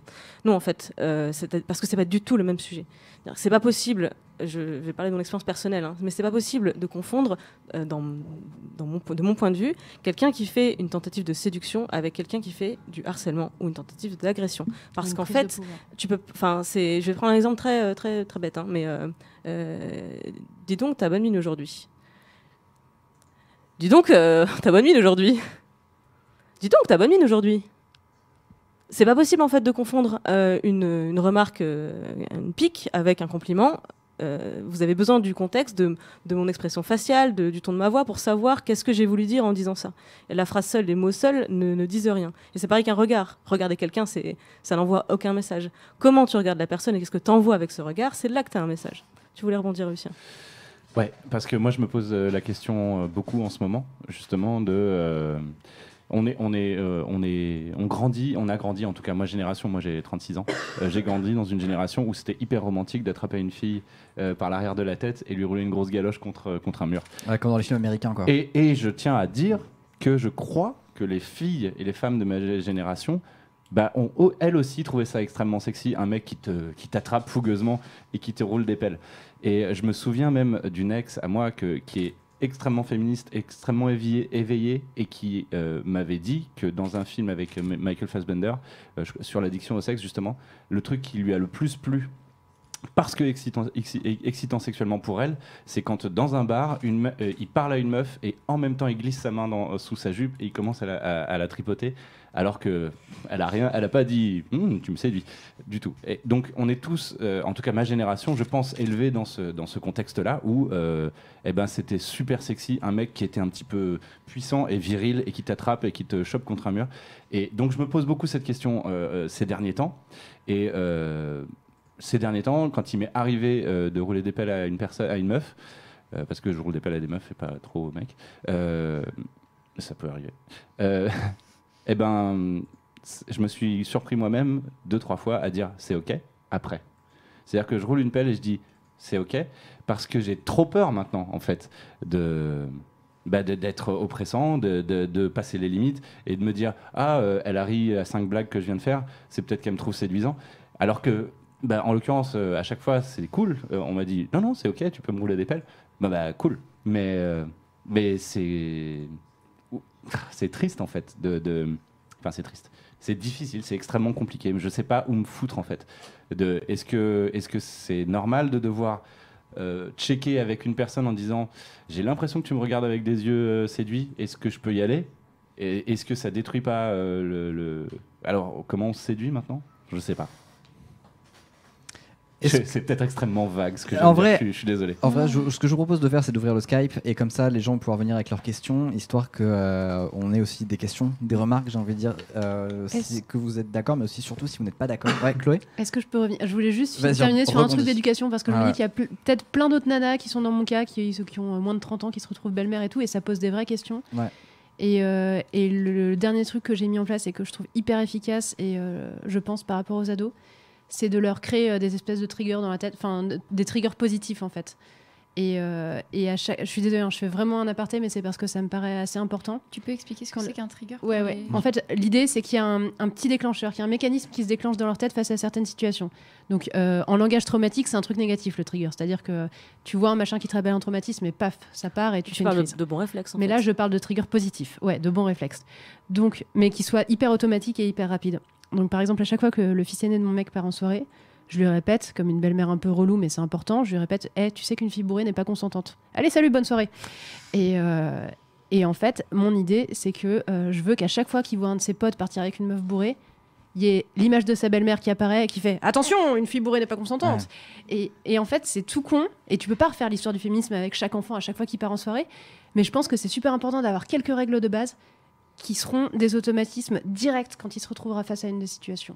C'est un peu le même principe, enfin, c'est ce qu'on avait fait, c'est ce qui s'est passé dans la société avec ne pas boire et conduire en même temps. C'est-à-dire qu'aujourd'hui, les ados de cet âge-là, normalement, avec toute la propagande qu'on a eue sur le sujet, tu vois ton pote prendre ses clés de bagnole et partir avec ses clés, t'as normalement le réflexe de dire tu vas où, t'as trop bu, c'est pas grave, viens sur mon canapé, etc. On laisserait pas aujourd'hui, on laisse plus nos amis partir de soirée complètement ivres en disant ouais, c'est pas grave, ils gèrent. Il y a des gens j'imagine, il y a des gens qui font ça, il y a toujours beaucoup de morts sur la route, mais en tout cas, socialement, personne se dit non, c'est bon, t'inquiète, ils gèrent. Fais pas la relou là, c'est bon, on va pas faire la morale. Est-ce que c'est pas ça un peu le risque, pardon, je parle trop, je suis désolé. Et c'est pas ça un peu le risque tu disais, je fais un peu la belle-mère relou. Et est-ce que tu t'as pas un peu peur que... il a quel âge le gamin de ton mec ? Le plus grand, il a 18 ans. 18 ans. Tu penses pas que quand tu lui dis ça, il lève les yeux au ciel, il soupire, il fait et voilà, c'est encore la relou qui m'a cassé les couilles avec ce sujet. Et il part, et je sais pas, je veux pas te casser ton Non, mais je peux parler que pour mon cas, tu vois. Ouais. C'est ça le problème en fait, c'est que je suis pas belle-mère de 80 enfants, en l'occurrence il y en a 3 et c'est beaucoup. Sois-le s'il te plaît. Mais tu dois déjà me prêter ta maman, rappelle-toi. C'est une conversation entre nous. Quoi ? Avec son consentement. Non, c'est pas ce que Seulement. tu crois. Bref. Et là en l'occurrence je vois que ça marche, sinon effectivement je m'empêtrerais pas dedans. Et on a un vrai dialogue autour de ça, et quand ils rentrent de soirée, c'est déjà arrivé qu'ils me disent il y a eu un cas un peu craignos et je voudrais qu'on en parle parce que mes copains ça les a fait marrer, moi pas du tout quoi. Oui, c'est ça, c'est peut-être hyper important, tu l'as dit comme ça, l'air de rien, mais tu dialogues à fond avec eux. J'essaye. Bah voilà, et c'est ça qui est aussi, c'est pas seulement de faire des warnings et de dire attention, une meuf bourrée, elle est pas consentante, c'est aussi le lendemain de débriefer avec lui quand il vient de te raconter sa soirée. Mais en vrai, même si c'est relou, je pense que ça peut marcher quand même, tu vois. Ah, même mais s'il j'espère. levait les yeux au ciel, je pense qu'il aurait quand même le lien qui se ferait automatiquement. Et... Je vais faire le lien entre vos deux témoignages parce que c'est ça qui est intéressant. Tu parles effectivement de l'inconfort qu'il y a à changer de code quelque part. Et ce qui nous était inculqué hier comme étant les codes de la séduction normale et ce qui est sexy, aujourd'hui c'est inconfortable parce que c'est se poser des questions, avoir conscience de peut-être prendre des risques. Je schématise énormément pour qu'on puisse comprendre. Et tu parles de situations concrètes où en fait c'est là qu'on est à la frontière du monde qui change. C'est qu'aujourd'hui ton gamin il est l'exception, c'est-à-dire qu'il est celui qui rentre de soirée en disant attends, tout le monde a trouvé ça super drôle, moi pas du tout, voire extrême malaise. Comme, j'imagine, il y a 20 ans, ceux qui disaient attendez les gars, on va pas prendre le volant à 4 grammes là, c'est dangereux, non ? Ouais, c'est bon, rabat-joie, t'en fais trop, etc. etc. Aujourd'hui, les gens qui ont conscience de ça et qui essaient de déconstruire l'éducation qu'ils ont reçue pour changer complètement de paradigme dans leur rapport de séduction ou dans leur rapport d'éducation, vous êtes forcément dans une situation d'inconfort parce que on tâtonne quoi. Est-ce que t'as raison en fait. Est-ce qu'elle s'y prend bien ? Est-ce que finalement la pression sociale du groupe va l'emporter sur ton éducation ? En fait, on ne sait pas, mais on va essayer parce qu'encore une fois, il y a urgence. On va au moins essayer de contrecarrer le discours global quoi. Pour les gens qui prennent l'heure en route et qui se demandent « Dis donc, vous ne parlez pas vraiment de MeToo finalement ?» Ouais, peut-être pas. En fait, le truc, c'est que MeToo est un point de départ dans l'actualité qui a posé beaucoup de questions. C'est, je crois, la première fois sur Internet que les témoignages ont été aussi visibles et aussi nombreux, et que du coup, ça a posé beaucoup de questions sur la masculinité, comment est-ce qu'on en arrive là. Alors évidemment, ça va paraître évident pour certaines personnes, ça vient de l'éducation des mecs, mais il y a beaucoup de choses. Nous, en tant que mecs, ça a été une énorme claque, genre ah merde, oui, je suis vraiment un oppresseur en fait. Je voulais pas, désolé, merde, mais je suis un oppresseur. Et le but, c'est de comment lutter contre ça et comment faire en sorte que ça se reproduise le moins possible. Voilà, c'est peut-être maladroit, c'est peut-être pas terrible. Et ce que je vous propose de faire, c'est que si vous avez des questions, si vous avez des remarques, si vous êtes d'accord, si vous n'êtes pas d'accord, que vous nous appeliez sur Skype. Est-ce qu'on est prêt ? Allez, je mets la petite icône de Skype et c'est parti. Alors attention. attention. Un petit truc à rajouter. Vas-y. Sur le parallèle boire ou conduire, boire ou consentir, faut choisir. Le slogan est pourri, je suis d'accord. J'ai pas pu le placer, merci le Marie. fait est que au niveau culturel, il n'y a jamais eu, enfin moi j'ai jamais entendu de musiciens, de chanteurs, de rappeurs ou autres qui disaient ouais mais vas-y mets-toi une murge et puis va conduire, c'est trop cool, alors que cette fille-là, c'est peut-être une fille bien, nous on préfère les putes. Ça a tourné toute l'année dernière et en travaillant en établissement d'éducation, en lycée, j'entendais beaucoup de gars et de filles qui chantonnaient ça dans les couloirs. Tu vois. Et quand culturellement, le fait que ouais, les filles bien, c'est bien, mais les putes, c'est mieux, et ça amène un traitement de la femme aussi qui est un peu particulier. Et ça, on en fait la promotion de Caris, pour le citer, parce que cette chanson, je la trouve horrible, perso, mais après, c'est mes goûts à moi. Mais c'est pour ça que ce parallèle entre boire ou conduire ou autre, je le trouve un peu bizarre. Ouais, c'est pour ça que je parlais d'être à la frontière du monde qui change. C'est parce qu'effectivement, pour l'instant, culturellement, ça va pas forcément dans le bon sens. Alors, faudrait prendre un peu de recul, avoir de la perspective pour savoir dans quel sens va le vent. Mais oui, effectivement, quand tu veux être, entre guillemets, une mère féministe, ou quand tu veux être un mec féministe, parce que vous avez le droit d'être féministe, évidemment, ce combat nous concerne tous et toutes, encore une fois, eh bien, tu es à contre-courant de plein de choses, du reste de l'éducation, de la société. Enfin, on est en train d'avoir une discussion aujourd'hui sur le poids des stéréotypes de genre, sur la santé, sur l'éducation, sur les comportements. Il y a 2 ans, le ministre de l'Éducation nationale, c'était Benoît Hamon à l'époque, se disait gêné par un programme d'éducation à l'égalité entre les enfants dans les écoles. Vraiment, 3 ans plus tard, Esther est en train de travailler sur cette question-là, et on se rend compte qu'on a un véritable problème. Le problème des agressions sexuelles commence effectivement dès l'école. Donc oui, on est culturellement, je pense, pour l'instant encore à contre-courant, mais moi je suis fondamentalement optimiste. Je pense que le monde est en train de changer, et je pense que des mouvements comme on a pu le voir cette semaine et des discussions comme on en a ce soir montrent que le monde est en train de changer. Skype ? Ah oui, je vous ai vu que vous avez essayé d'appeler, mais du coup on était en pleine discussion, donc n'hésitez pas à respammer. Call me maybe. Qu'est-ce que ça dit ? Je regarde, parce qu'il y a eu des petits messages qui sont passés, mais je ne vois pas tous vos messages. Mad One Show appelle. Yo, est-ce que tu m'entends bien ? Oui, je t'entends très bien.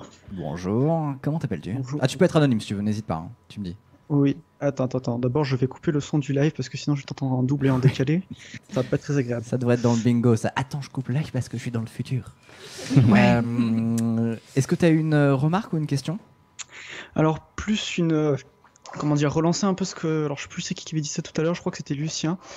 Quand on parlait de manière générale tout à l'heure, qu'il fallait changer l'éducation des garçons. Mais je pense que c'est aussi vrai pour changer ça dans l'éducation des filles, le rapport qu'on a entre filles et mecs, parce que il y a effectivement faire en sorte que les garçons ne soient pas des gros machos, qui aient l'impression qu'ils soient dominants, etc. Mais aussi, il faut apprendre aux filles à dire si un gars vous emmerde, vous avez le droit de lui dire non, vous avez le droit de l'envoyer bouler. Est-ce que c'est aussi facile que ça ? Parce que je trouve ça très facile à dire. Je vais peut-être demander la parole aux filles. Dans les 2 cas, c'est compliqué à la fois de ralentir un peu les mecs et de donner plus de force aux meufs. Je pense que dans les 2 cas, c'est compliqué. Je sais qu'on est déjà en train de le faire, de dire aux meufs Prenez vos ovaires je sais pas comment on dit pour les meufs en fait. La preuve que c'est vraiment pas une expression de force, c'est que ça n'existe pas pour les meufs. Pose tes ovaires sur la table. Je sais pas. Ça doit être extrêmement douloureux. Moi je le fais pas. Hashtag. Les couilles c'est pas agréable non plus. Hein. J'ai essayé. On est en train de, je crois qu'on est en train d'avancer là-dessus. Il y a de plus en plus moi je rencontre des parents, des jeunes parents qui font attention, qui sont soulagés d'avoir des filles parce qu'ils se disent en fait je vais pouvoir lui donner une éducation positive, c'est-à-dire que je vais pouvoir lui demander de faire plus alors que si c'était un mec il faudrait que je lui demande de faire moins. Et je pense qu'au niveau d'éducation des filles c'est en train d'évoluer de façon très lente, mais c'est en train d'évoluer et que justement changer l'éducation des garçons vient en complémentarité en fait. Je me permets juste de préciser, il y a en fait dans cette question-là il y a deux situations différentes en quelque sorte, c'est-à-dire qu'il y a des situations où en règle générale oui en fait il faut qu'on apprenne à dire non et à s'imposer et à faire respecter nos avis en fait, mais il y a aussi je veux juste le préciser au cas où ce serait pas clair, dans le cas d'une agression sexuelle il y a un phénomène qui se produit qui s'appelle la sidération psychologique et en fait c'est un phénomène en gros quand tu es une personne qui est en train de se faire agresser, ton cerveau a un phénomène de protection qui fait qu'en fait, c'est comme s'il se mettait en pause et il t'empêche de réagir en fait. C'est-à-dire que tu bloques et en fait, donc, c'est pour ça que dans certaines situations, oui, tu peux dire non, etc. Dans le cas d'une agression sexuelle, en particulier quand toi tu te sens vraiment violente, etc., tu n'as pas toujours la capacité de dire non, non pas parce qu'on t'a pas appris à dire non, mais parce qu'en fait c'est un réflexe psychologique, qui est un réflexe de sidération. Et enfin, c'est un truc, c'est des mécanismes dans ton cerveau, des hormones, etc., des trucs qui bougent et qui font, ok, donc en fait, il est en train de se passer ça. Et généralement, les victimes, elles décrivent le fait de se voir hors de leur corps, en fait. Elles disent, en fait, mon esprit était contre, mais j'arrivais pas à dire non avec mon corps et même pas à articuler le mot non, un peu etc. comme dans un rêve, en fait. C'est ça, en fait, tu te vois du dessus et t'es genre... Je suis pas d'accord avec ce qui est en train de se passer, mais je n'arrive pas à réagir. Et ça, pour le coup, c'est pas quelque chose de genré, c'est-à-dire que j'ai déjà entendu, j'avais lu cette histoire, c'était un champion de karaté ou d'arts martiaux qui avait été victime d'agression, juste un vol, hein, mais le mec était resté sidéré. Et alors que sur le tatami, il les défonce tous, mais juste parce que tu t'attends pas et tu t'es pas prêt, je sais pas, c'est un phénomène psychologique. Je crois que ça existait à l'échelle d'un peuple avec les natifs américains qui, quand ils ont vu arriver les conquistadors, ils ont fait... Et ils sont restés keblo, ils ont dit et ils ont bugué et ils se sont fait banane. Enfin, je pense que c'est effectivement très humain, très physiologique en fait. C'est totalement de toute façon, pour rebondir un peu sur la question qu'il posait, il n'y a pas de solution simple. C'est-à-dire qu'il suffit pas que les mecs arrêtez de nous agresser, il suffit pas de bon les filles dites non. Et tout ceci est très complexe. On arrive aujourd'hui à une situation qui est la conséquence de centaines d'années d'éducation et de séparation de la société en les femmes d'un côté, les hommes de l'autre, une certaine hiérarchie. On va pas réussir à déconstruire ça en 3 semaines et encore moins en 1 heure de discussion. Et puis il y a aussi autre chose qui est, pardon, excuse-moi, qui est le fait que, tu vois, quand tu éduques des enfants, le fait qu'ils disent oui et qu'ils soient d'accord et qu'ils soient dociles, c'est hyper pratique. Et je pense que ça fait partie des trucs qui font que c'est plus compliqué à faire changer, quoi. Tu vois ce que je veux dire ? Ouais. Oui. Je vois bien. Mais je me disais, parce qu'après aussi, oui, effectivement, sur le fait qu'on puisse pas régler ça en 3 semaines ou en 1 heure de discussion, je comprends tout à fait. C'est dommage, ce serait tellement bien. Ce serait tellement beau. Non, mais il y a aussi le problème, c'est quoi ? Il y a l'éducation avec les parents, mais il y a aussi une manière d'éduquer qu'on oublie un peu, c'est l'éducation à travers l'école. Et en tant que lycéen, je la vois encore pas mal aujourd'hui. C'est tous les profs. Alors les jeunes profs, ça va en général, ils sont assez maintenant, ils évitent justement cette éducation-là un peu malsaine. Mais les vieux profs qui ont la soixantaine, qui ont 55 ans, en général ceux qui sont pas loin de la retraite aujourd'hui, qui ont encore eu une éducation à l'ancienne, feront vraiment passer des messages et des façons de voir les choses qui sont vraiment pas bonnes sur ce point-là, quoi. Ouais. Merci pour ta remarque et pour ton intervention, Madouane. Merci. Et on va passer à la suite. Il y a Diane qui nous a appelé. Bisous. À très vite. Bisous. Ciao. C'était Diane qui a essayé de nous appeler tout à l'heure. On la rappelle. Mais pourquoi tu cites les noms si les gens ont le droit d'être anonymes ? Elle a dit tu peux citer mon prénom. Sinon, tu peux inventer des faux noms, ça peut être un peu cool. C'est prévu. Moi, je propose... Genre Gros Panda Rose, essayer de nous appeler, en fait. Moi, je propose Régis. Moi, je propose Pascalin pour tous les hommes. Allô, Diane. Et Pascaline pour toutes les femmes. Allô ? Oui, on t'entend. Allô. Bonne humeur. Comment ça va, je Diane ? suis de bonne humeur. Cool. Est-ce que tu as une remarque ou une question? C'était plus une question. Moi, j'ai vu beaucoup, et puis j'ai vu sur MAD et tout, toutes les femmes qui ont témoigné et tout, et je me posais la question vraiment de me dire qu'est-ce qu'on peut faire, même si c'est un truc de tous les jours, pour combattre ça, combattre le fait que une femme, elle a le droit de dire oui, elle a le droit de dire non, elle a le droit de donner son avis. Si vous avez des petits tips de quoi faire.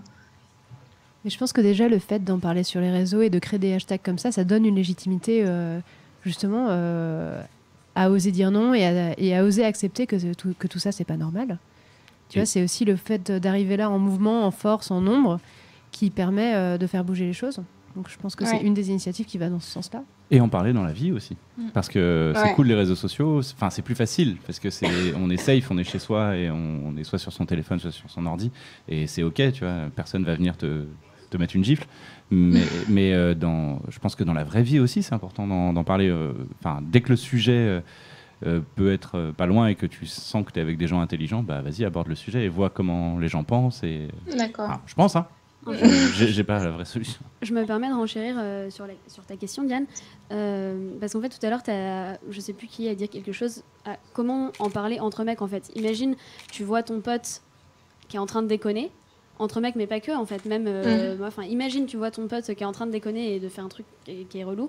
Comment tu as la discussion avec lui à ce moment-là, si c'est possible d'intervenir à ce moment-là, ou même plus tard, etc., pour lui dire en fait, là, tu as dépassé les limites et il faut pas le faire. Je sais pas, j'ai pas de réponse facile. Est-ce que ça, par exemple, les mecs, ça vous renvoie à des situations, je parle assez récentes, je parle pas de l'enfance, je parle pas de trucs graves, mais des discussions entre mecs, j'en sais rien, où avec le recul, vous vous dites, c'était pas cool. Tu veux parler d'Harry, vas-y. Ouais, n'importe. Moi, j'ai un ex-collègue qui appelait nos collègues féminines en faisant tout le temps. Comme si c'était des poules.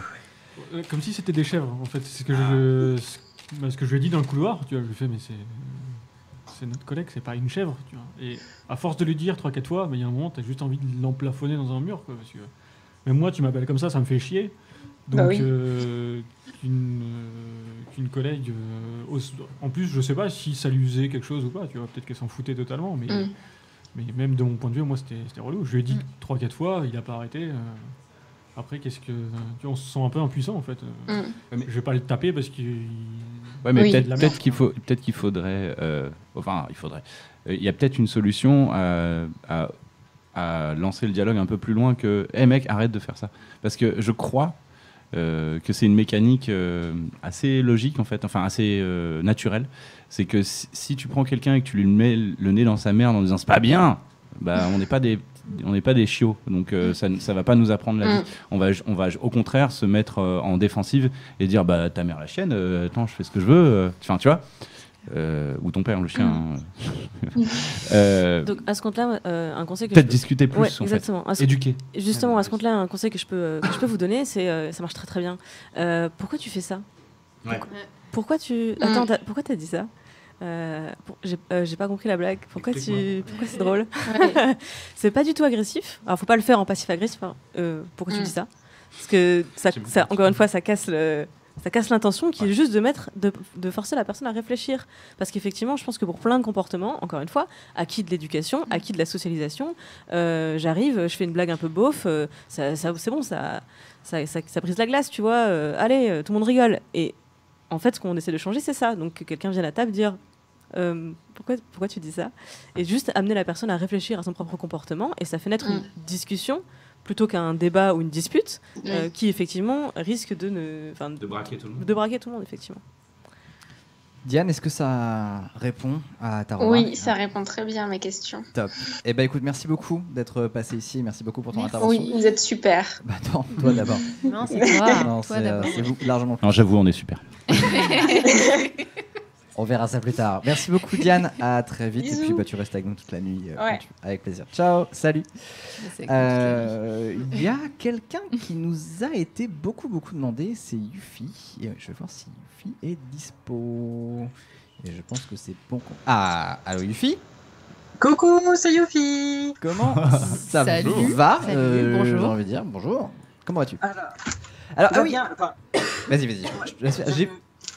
je voulais mettre le son sur le casque, mais je n'ai pas réussi, donc j'espère que le son est bon pour Oh, vous. il passe très bien, et t'inquiète que la typo est pas mal non plus. Et du coup, un petit mot, parce que j'ai vu passer un de tes messages qui dit hey, vous parlez pas de l'existence alors que c'est aujourd'hui.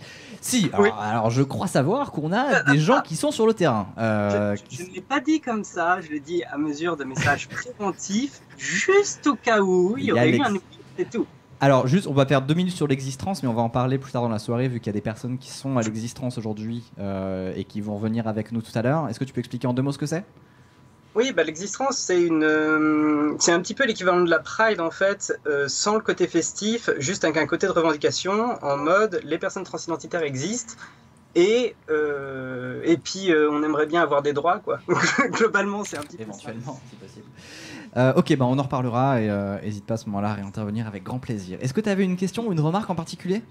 Bah, j'avais une remarque parce qu'il y a eu pas mal de choses intéressantes. Bon, je suis pas tout à fait d'accord avec tout ce qui s'est dit sur la place des mecs notamment dans les espaces de discussion et surtout avec cette fréquence, mais je vais tempérer mon propos. Et je me disais, personne réagit, mais en fait, le live est en pause, c'est normal que personne réagisse. Tout le monde est bloqué. Tout le monde est bloqué. Ouais, non, ce que je voulais dire, c'est que, en fait, il y a un truc qui est intéressant, c'est que il y a une idée qui revient quand même, c'est que l'éducation a un rôle énorme. Et pour moi, c'est une erreur de penser l'éducation en termes de l'éducation des petits garçons, l'éducation des petites filles. Alors, déjà, en tant que personne transidentitaire, moi, je vois immédiatement la dichotomie et le problème, forcément, que ça a d'éduquer les genres séparément, parce que, je veux dire, c'est complètement con. Au final, la personne que tu as en face à cet âge-là, tu ne connais pas son genre. Et elle ne le connaît pas forcément non plus. C'est vrai. Et du coup, en fait, faut que je regarde l'heure, parce qu'il faut que j'aille à l'apéro des internets aussi. Puis après, il faut que j'aille acheter de la soupe. Je suis sur plein de trucs en même temps, ok, c'est pas facile. En plus, le truc, est, je veux dire, elles sont sur le live en même temps que moi je suis censé en voir en vrai. C'est pas évident. On se dédouble, on est très forte. Voilà. Anyway, et donc du coup, le fait de faire une éducation genrée crée de toute façon un problème, parce que ça crée l'idée que les genres sont différents et qu'il y a une façon d'interagir différemment. Alors qu'en fait, à partir du moment où on les éduque exactement de la même façon, avec exactement... Alors après, il y a forcément des petits problèmes spécifiques qui vont être dus par exemple à des organes spécifiques. Par exemple, le problème des règles, si tu n'en parles pas aux personnes qui disposent d'un utérus, bah, quelque part, tu as loupé un truc forcément. Contraception, c'est un petit peu différent parce qu'en vrai, que les meufs que les possessrices d'un utérus se bouffent toute la charge du truc, c'est un sexisme abominable, mais en même temps, le labo pharma et la société veut que ça ait été développé dans ce sens-là et que ça bouge peu. Voilà, mais toujours est-il que je trouve vraiment que en termes d'éducation, filles et garçons, ça devrait vraiment pas être mélangé. Il faudrait vraiment qu'il y ait une sorte de non-genrage en fait, jusqu'à ce que la personne se soit déterminée, se soit trouvée. Et déjà, le fait qu'elle ait reçu la même éducation et du coup qu'elle ait été sensibilisée à exactement les mêmes choses que les autres, quelque part, elle est dans le même bain. Donc il y a moins cette différenciation, il y a moins ce côté...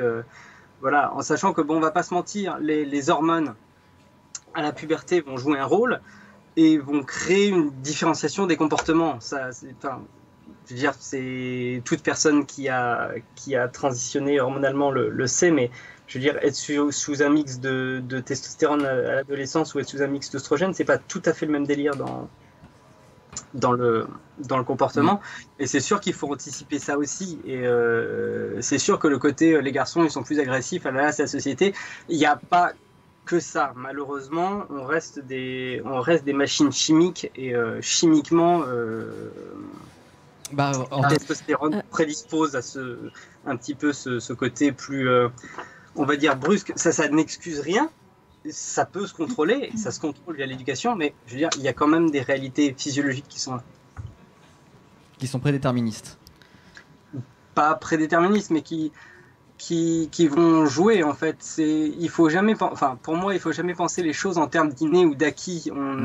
C'est tous un mélange d'inné et d'acquis. Et surtout en permanente évolution. Clem, tu voulais réagir ? Oui, absolument. En fait, toutes les questions autour du genre, elles font complètement partie de la problématique qu'on a discutée pendant cette heure. Alors, toute chose égale par ailleurs, je suis entièrement d'accord avec tout ce que tu viens de dire. C'est-à-dire que le problème fondamental qui nous occupe aujourd'hui, c'est que effectivement, dans la société, on éduque les filles et les garçons différemment. Donc, en plus de poser problème à toutes celles et ceux qui ne se retrouvent pas dans ces deux cases, et ils sont nombreux, ça crée les problèmes dont on est en train de débattre. Donc effectivement, une piste de solution de ça, c'est qu'il va falloir à un moment donné dans la société qu'on abandonne le genre comme détermination aussi importante. En vrai, pour moi, le genre d'une personne, ça devrait être aussi neutre dans la société, j'entends, que la couleur des cheveux ou la couleur des yeux. J'aimerais dire que la couleur de peau, mais dans la société aujourd'hui, c'est toujours pas le cas. Mais c'est la même logique, en fait, de se dire ce n'est pas pertinent, en fait, comme différence. La raison pour laquelle je ne veux pas abandonner aujourd'hui le genre comme critère de distinction, en tout cas dans ces discussions qu'on est en train d'avoir, c'est parce que actuellement dans la société et encore plus dans certaines parties du monde, c'est déterminant. C'est pas nous qui décidons que les hommes et les femmes doivent être traités différemment dans la société et qu'on va utiliser cette clé pour combattre les inégalités. Aujourd'hui, des êtres humains naissent et sont condamnés dès la naissance à une certaine existence en raison, alors en plus de leurs organes sexuels, effectivement indépendamment de leur genre par la suite, et ça reste encore aujourd'hui un problème majeur. Donc si on abandonne aujourd'hui le genre comme critère de distinction, on va dire, dans les débats, on risque de gommer cette réalité-là et on risque d'empêcher finalement des discussions au niveau des droits des femmes, parce que, au motif que le genre ne devrait pas être une clé de distinction dans la société. Ce avec quoi, fondamentalement, je suis d'accord. Ah non, mais je suis tout à fait d'accord. Je veux dire, actuellement, ne pas parler de genre et de la distinction qu'il y a est d'une erreur absolue. Je veux dire, il y a clairement un rapport de force, il y a clairement une oppression qui est liée par un seul système au final qui est le sexisme et qui touche toutes et tous, par la misogynie qu'elle soit intériorisée par les femmes ou par les hommes qui peuvent, donc du coup les femmes qui peuvent se l'approprier elles-mêmes et du coup soit faire du slut shaming sur leurs consoeurs, soit même se l'approprier elles-mêmes et faire ah bah non je vais pas être ambitieuse parce que bon c'est pas très féminin et puis voilà.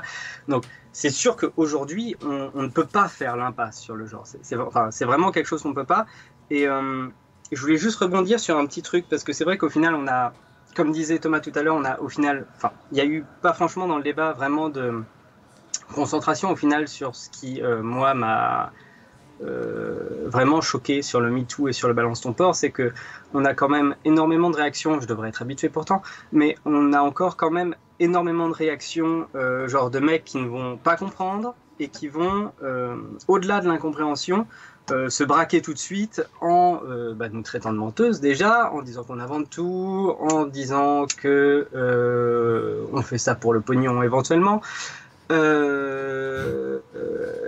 de personnes qui vont dire ouais mais non mais attends j'ai mon copain Roger qui s'est fait agresser une fois quoi. Ouais. Voilà. C'est un truc qui arrive souvent. Effectivement, on est face à plein de réactions d'incrédulité, de choc, de déni. J'ai une métaphore pour ça, et je vais la ramener à ma propre expérience encore une fois. J'ai 2 frères, j'ai été élevée dans une famille, je dirais pas féministe mais pas sexiste non plus, dans les années 90, je sais pas, j'étais éduquée pareil que mes frères, et puis un jour je me suis rendu compte quand je suis rentrée dans le monde professionnel que j'étais pas traitée pareil que mes collègues. Alors on me faisait pas des bruits de chèvre mais on me ramenait sans cesse, on me renvoyait sans cesse à mon genre, c'était extrêmement pénible.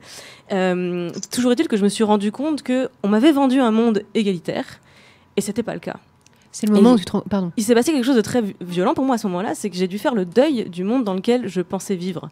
Et c'est là que je me suis rendu compte que j'étais en état de choc d'une expérience de sexisme que j'ai vécue.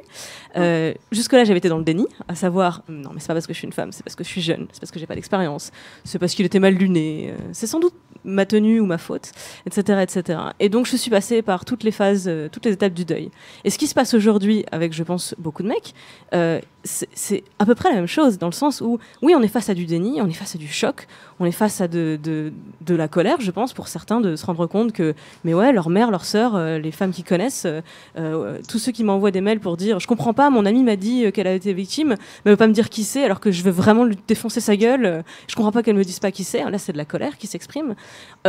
Ils sont en train, eux aussi, de leur côté, de faire et c'est une bonne nouvelle pour tout le monde, hein, le deuil du monde dans lequel ils pensaient vivre, c'est-à-dire tout va bien pour tout le monde. Je caricature un peu, mais c'est l'idée. Donc en soi, je trouve que ces réactions, même si elles sont hyper violentes quand tu es en face individuellement de cette réaction, en soi, ça fait partie de la bonne nouvelle. C'est-à-dire que ça fait réagir. Même si c'est individuellement négatif, prendre du recul par rapport à ça, un peu de perspective, tout le monde est en train de se rendre compte que le monde est en train de changer. Le pire, je crois, ce serait l'indifférence. Et pour moi, en fait, le pire, ce serait des réactions d'indifférence face à ces témoignages. Et je crois que je préfère que des hommes... désolée, encore pas safe, j'assume d'être la personne problématique. Hein.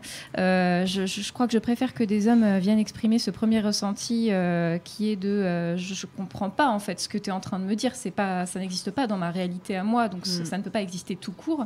Et qu'on puisse les éclairer sur cette réalité-là plutôt que de les laisser tout simplement dans leur indifférence et dans leur déni. Et c'est pour ça que c'est vraiment le sens de cette heure qu'on a voulu construire ensemble, et ça nous apporte une très belle conclusion qui est que ça va prendre du temps.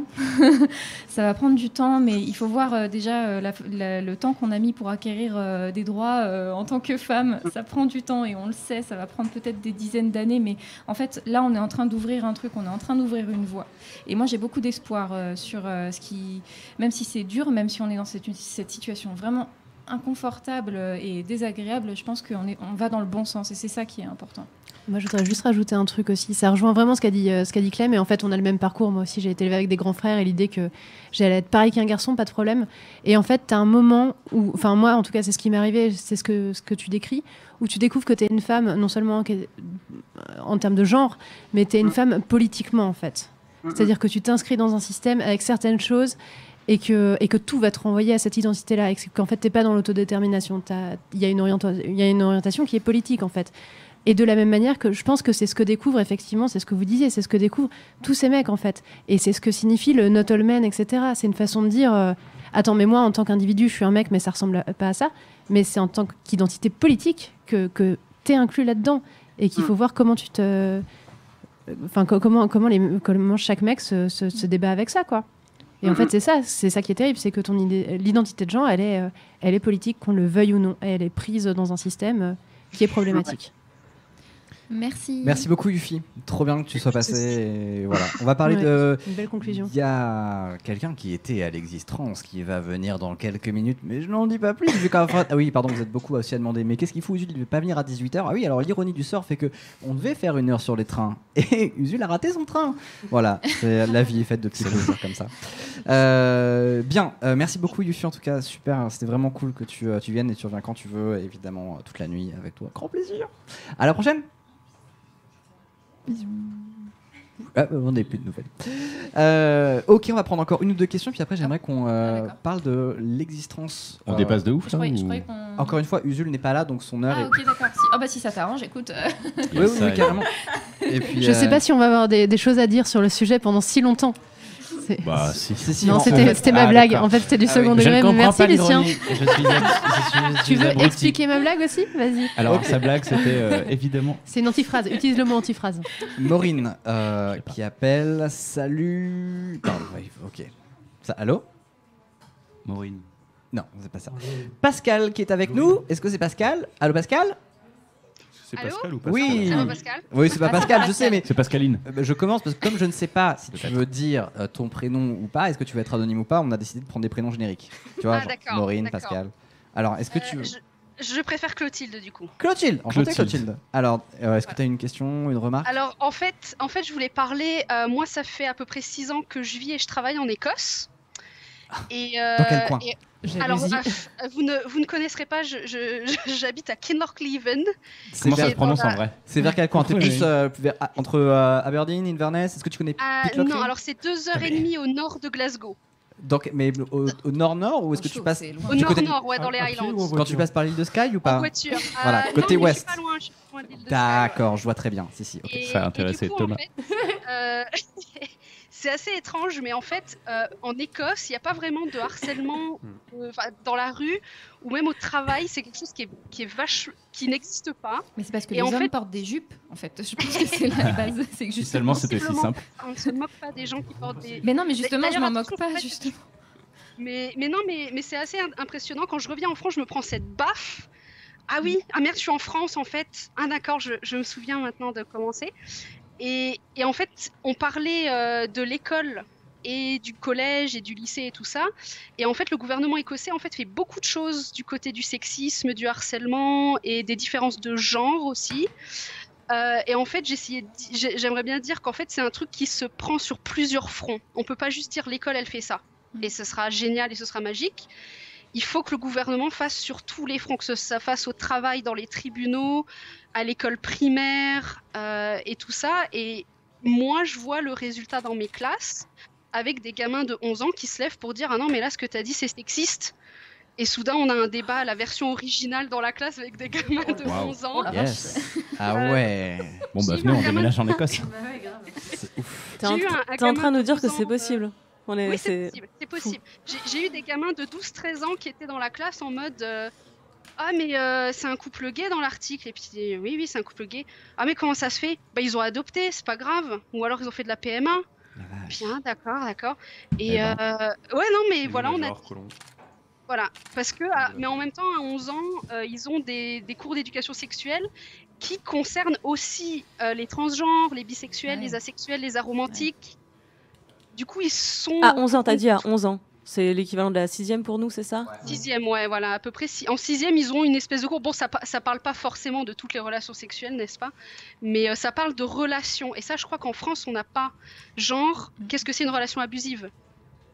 Qu'est-ce qui constitue un comportement toxique? Déjà, à 11 ans, on leur apprend ça. C'est peut-être de là que ça vient, parce que alors moi je suis plus trop dans le milieu de l'éducation depuis quelques temps, mais est-ce que c'est quelque chose qui aujourd'hui est entretenu à travers les programmes scolaires, à travers la façon dont on se comporte à l'école? Je vois beaucoup de trucs, hein, notamment on parle là de l'Écosse, mais il y avait aussi le Canada, qui est un peu un exemple en la matière. Donc, est-ce que je peux rajouter des choses à la problématique? Moi j'ai vécu en Autriche pendant 3 ans, ça fait un peu de temps, et il se trouve que là-bas j'ai jamais eu besoin de me faire du souci pour ma copine quand elle sortait ou quand elle rentrait tard le soir le métro. Pourtant j'habitais dans le quartier de la gare de l'Ouest, c'est là où en France ils disaient il y a tous les migrants qui arrivent, attention, machin. Bon, en vrai c'était quand même assez tranquille. Et j'ai aussi un ami moi qui s'était installé en Autriche avec sa femme qui était autrichienne, et lui il venait de Paris, et lui au départ il avait pris l'habitude d'aller la chercher au travail parce que là où il habitait à Paris il devait le faire pour être sûr qu'elle se fasse pas emmerder dans la rue, qu'elle se fasse pas harceler. Il a vite compris qu'en Autriche, elle pouvait traverser le centre-ville de Vienne à poil si elle voulait. Personne n'irait l'emmerder. Pour autant, l'Autriche est un pays qui est encore assez croyant et qui, en dehors de Vienne, est très conservateur. Et notamment dans le rôle de la femme, il y a encore une distinction assez forte entre la femme et l'homme sur le plan sociétal. Pour autant, ça ne pousse pas les gens à être être dans une... ils n'ont pas toutes ces problématiques autour du harcèlement sexuel pour autant. Donc je ne sais pas si l'éducation joue autant que ça, sûrement beaucoup.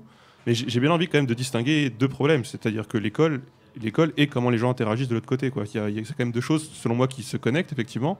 Mais par exemple, en Autriche, j'ai pas l'impression que l'école ait vraiment fait en sorte que ait complètement résolu le problème du harcèlement. A priori, c'est un problème qui est aussi perçu différemment, culturellement, tout simplement, en fait.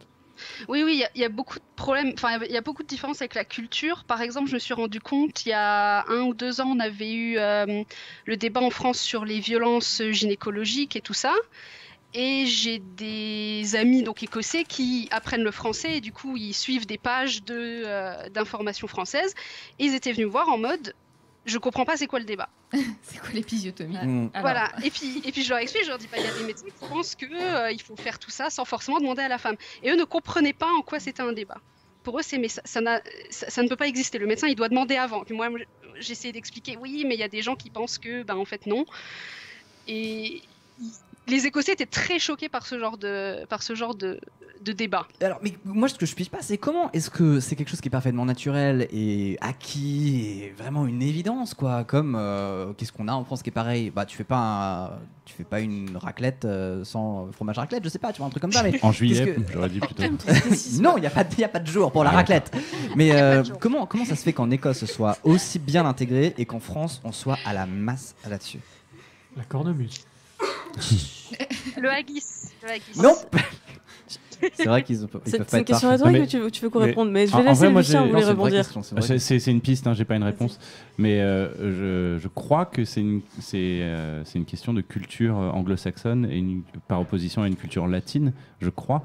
Parce que moi, je considère que la France est un pays latin dans le sens où on est des gros cons comme les latins, quoi. Et enfin, non, mais on aime bien dire dans la rue et dire hey, je suis un vrai mec, un vrai lover si j'impose mon choix à une meuf. Ouais. Enfin, le cliché du Latin lover, c'est là où il faut le déconstruire des deux côtés. C'est qu'il y a des meufs qui trouvent ça hyper sexy et il y a des mecs qui se trouvent trop stylés en étant des Latin lovers. Et avec tous les clichés que ça comprend. Alors que le Anglo-Saxon lover, c'est un mec respectueux qui boit du thé et qui dit bien sûr, madame. Et en fait, je crois que ça participe aussi. Il n'y a pas seulement l'éducation. Et j'imagine, enfin, tu disais, Clotilde, que visiblement à l'école en Écosse, on abordait plein de sujets hyper intéressants et c'est trop cool et c'est bien de donner ça aux enfants de 11 ans, mais je pense aussi que la culture anglo-saxonne, écossaise ou autrichienne, comme disait germanique, comme disait Romain tout à l'heure, participe énormément à tout ça parce que ça fait double couche, quoi. Plus tu en mets, mieux ça va. Esther, tu voulais réagir? Non, je t'ai vu lever la main. Oui, alors, du coup, moi, je vais réagir et je suis d'accord avec vous et je rajouterais que ce que vous faites en parlant de culture, c'est un constat. Ça explique des différences et c'est en aucun cas, ça nous condamne du coup. Du coup, nous, on est de culture latine, donc c'est râpé.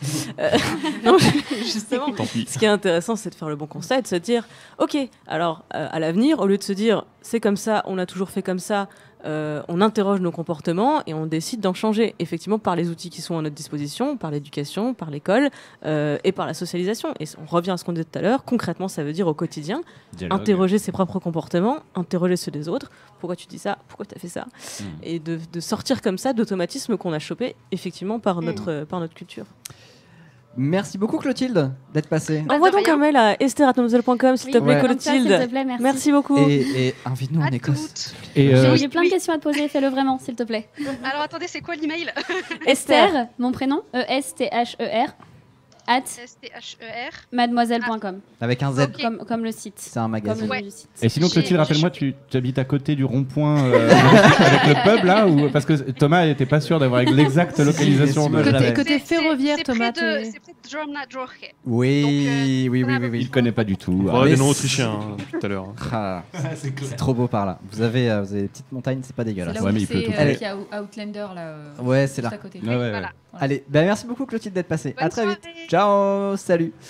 Allez, un dernier appel. Pendant que tu prends l'appel, à propos d'Outlander, il y a une scène dans Outlander, une scène de sexe qui est vraiment hyper chaude et dans laquelle le consentement est demandé à comment elle s'appelle, la meuf.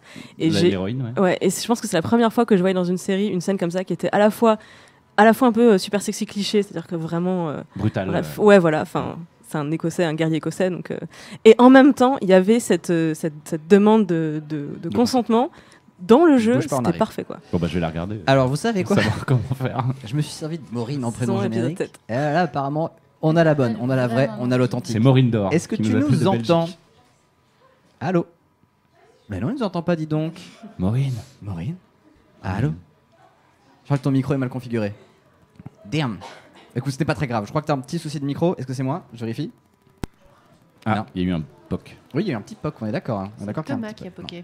Il n'y a plus de POC. Non, ça venait d'elle. Il est bloqué en 2003. Ok, alors qui est-ce qu'on a d'autre? On a Liu.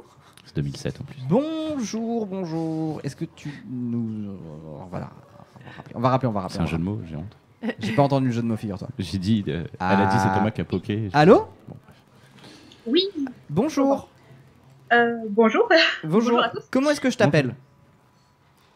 Tu peux m'appeler Liu, il n'y a pas de souci. Liu. Eh bien, enchanté, Liu. Qu'est-ce qui t'amène? Moi, en fait, j'aurais aimé revenir sur 3 points. Ok. Yes. Le premier, c'était vis-à-vis de l'éducation dont on parlait il y a quelques temps. J'ai été élevée dans une famille qui est honnêtement plutôt ouverte et ma mère m'a conseillé plusieurs fois de casser des doigts si on posait la main sur moi. Et mais à côté de ça, je sais qu'on m'a aussi toujours appris implicitement, que ce soit mes parents, mes grands-parents ou même mon entourage, à ne pas faire de vagues en tant que femme, parce que c'était pas féminin de l'ouvrir en fait, et que si on se fait embêter en soirée, il vaut mieux rester poli, diplomate et se taire en fait. Enfin, pouvoir en parler après avec les adultes, mais sur le moment, ne rien dire. Et je pense que je suis loin d'être la seule fille. On a toujours cette espèce d'aura de délicatesse qui doit planer au-dessus de nous. Vous êtes des princesses. Oui. C'est ça. C'est une nana qui gueule, c'est une hystérique en fait. Et je trouve ça dommage. Et c'est vrai qu'à côté de ça, les mecs, on vous pousse un petit peu à vous la jouer macho, à vous la jouer, mais de toute façon, j'ai pas reçu votre éducation, donc je vais pas trop en parler à votre place, mais c'est vrai que il y a cette espèce de fossé qui se crée, et je pense que le fait que maintenant, en 2017, il y ait ces hashtags et qu'on puisse en parler, c'est déjà un gros changement parce que ça fait des années, et pourtant je suis de 91, donc j'ai plutôt de la chance là-dessus. Mais ça fait quand même des siècles qu'on dit aux femmes de se la fermer, et là, elles sont en train de venir, et ça fait un petit peu de bien quand même. Et je voyais un témoignage sur Twitter qui disait que ça changeait peut-être les choses parce que dans le métro, une nana s'était faite avoir par un frotteur, et en fait, il y avait déjà des nanas qui étaient en train de lui donner des coups de sac à main dessus avant qu'elle ait pu réagir. J'ai un peu envie de dire. D'y croire. Ta connexion saute un petit peu, est-ce que vous voulez rebondir dessus? Sur sois gentil, évidemment. Pour moi, c'est ce qui explique que autant de femmes sortent aujourd'hui leurs témoignages. Je parle notamment aux femmes célèbres. J'ai vu qu'une partie de l'équipe américaine de gymnastique accusait l'entraîneur d'agression sexuelle pendant très longtemps. Et c'est notamment Michaela qui est la fille du MAME, Michaela Not Impressed, que j'adore cette fille. Et elle raconte l'agression sexuelle et la répétition par son entraîneur. Et il y a un côté... c'est incompréhensible quand t'as pas reçu, je pense, cette éducation, de se dire, mais en fait, jamais tu subis ça sans rien dire à répétition. Enfin, c'est pas humainement possible de faire ça. Mais si, parce que si on t'a toujours dit, sois gentil, fais pas de vagues, dérange pas, tais-toi, laisse-toi faire. Et ben, dans des situations comme ça, tu rajoutes un peu de sidération les premières fois, et après, c'est possible en fait de tomber là-dedans et de pas réussir à prendre la parole. Et pour compléter, on m'a toujours appris à douter de mes ressentis, et notamment quand il y avait de la colère et qu'il y avait des choses accusatrices, on m'a toujours appris à douter de la légitimité de ce que je pensais et de ce que je ressentais, alors que j'ai toujours vu les mecs autour de moi, bon, peut-être que je suis dans un microcosme chelou, mais je crois pas, être encouragés dans l'audace. Donc vas-y, c'est pas tout à fait ta place, mais vas-y, c'est bon, et tu seras hyper fier de toi. Enfin, et je trouve ça dingue, quoi. En mode go for it, un peu... Ouais, par exemple, dans le simple milieu de la photo, je vois plein de mecs qui sont pas photographes professionnels et on dit mais si, vas-y, tu dis que t'es le photographe officiel et ça passe. Et moi, ça fait 9 ans que je fais ce métier et je suis encore au stade où j'ai plein de gens qui font mais t'es sûr, tu gagnes vraiment ta vie avec? C'est vraiment ton métier? Pas sûr. Voilà. C'est un exemple à la con, mais c'est applicable à plein de situations en fait. Comment est-ce qu'on peut changer ça? Je pense que c'est encore une fois en interrogeant ses propres comportements et en ayant ces clés de lecture en fait à l'esprit dans son rapport aux autres. J'aimerais qu'on fasse un rapide tour de table, ça fera une bonne conclusion en plus, je pense. Est-ce que, au regard de ce qui s'est passé cette semaine, des témoignages que vous avez pu lire les uns les autres, de votre propre éducation et des discussions qu'on a eues ce soir, est-ce qu'aujourd'hui vous avez l'impression de voir alors, les rapports hommes-femmes en général, c'est peut-être un peu ambitieux, mais certains rapports hommes-femmes dans la société sous un autre regard? Je vais pas commencer, il faut que je réfléchisse là. Moi, je l'ai déjà dit tout à l'heure, très clairement, puisque j'avais été élevé dans un milieu où il y avait un très net distinguo, et aujourd'hui, comme je l'expliquais juste avant, ce distinguo, je suis obligé de revenir dessus tout le temps, en tout le temps me re-questionnant moi-même, et du coup en voyant que ce que je pensais normal n'était pas normal en fait. Il était normal parce qu'on me l'avait enseigné en tant que tel, mais il n'était pas normal parce que dès l'instant qu'on se met à la place de l'autre, en fait, on ne l'accepterait pas forcément. Et donc ça, clairement, c'est quelque chose qui pose problème. J'aimerais bien revenir sur quelques points qu'on a abordés très rapidement. Par exemple, le fait qu'on doive discuter, mais en fait, moi aussi, là, comme j'étais élevé avec mes potes, on parlait pas de ça. Tout ça, c'était du non-dit. Tout ça, ça ne devait pas être débattu. Il y avait une espèce de choses plus ou moins planant, comme ça, nuageux, et c'est quelque chose qu'on ne remettait ni en cause, et on n'en discutait absolument pas. Et d'ailleurs, moi j'ai été opéré du pénis Voilà. J'ai dû faire des démarches moi-même de mon côté, puisqu'il y avait tabou là-dessus, tabou sur tes parties sexuelles, parce qu'il faut à tout prix que tu sois performant, il faut que tu assures, etc. Donc clairement, tu ne vas pas du tout dire que tu as un problème à cet endroit-là. J'ai dû attendre ma majorité pour prendre rendez-vous de mon côté qu'un urologue me fait opérer. Dès l'instant que je me suis fait opérer, ça a été pris comme quelque chose de « Oh mon Dieu, quand même, le gars, il l'a fait ». Et du coup, j'ai plein de gars à qui je parlais depuis des années et des années qui sont venus me parler de leurs problèmes de bite, ou alors leurs meufs qui sont venus me parler de leurs problèmes de bite.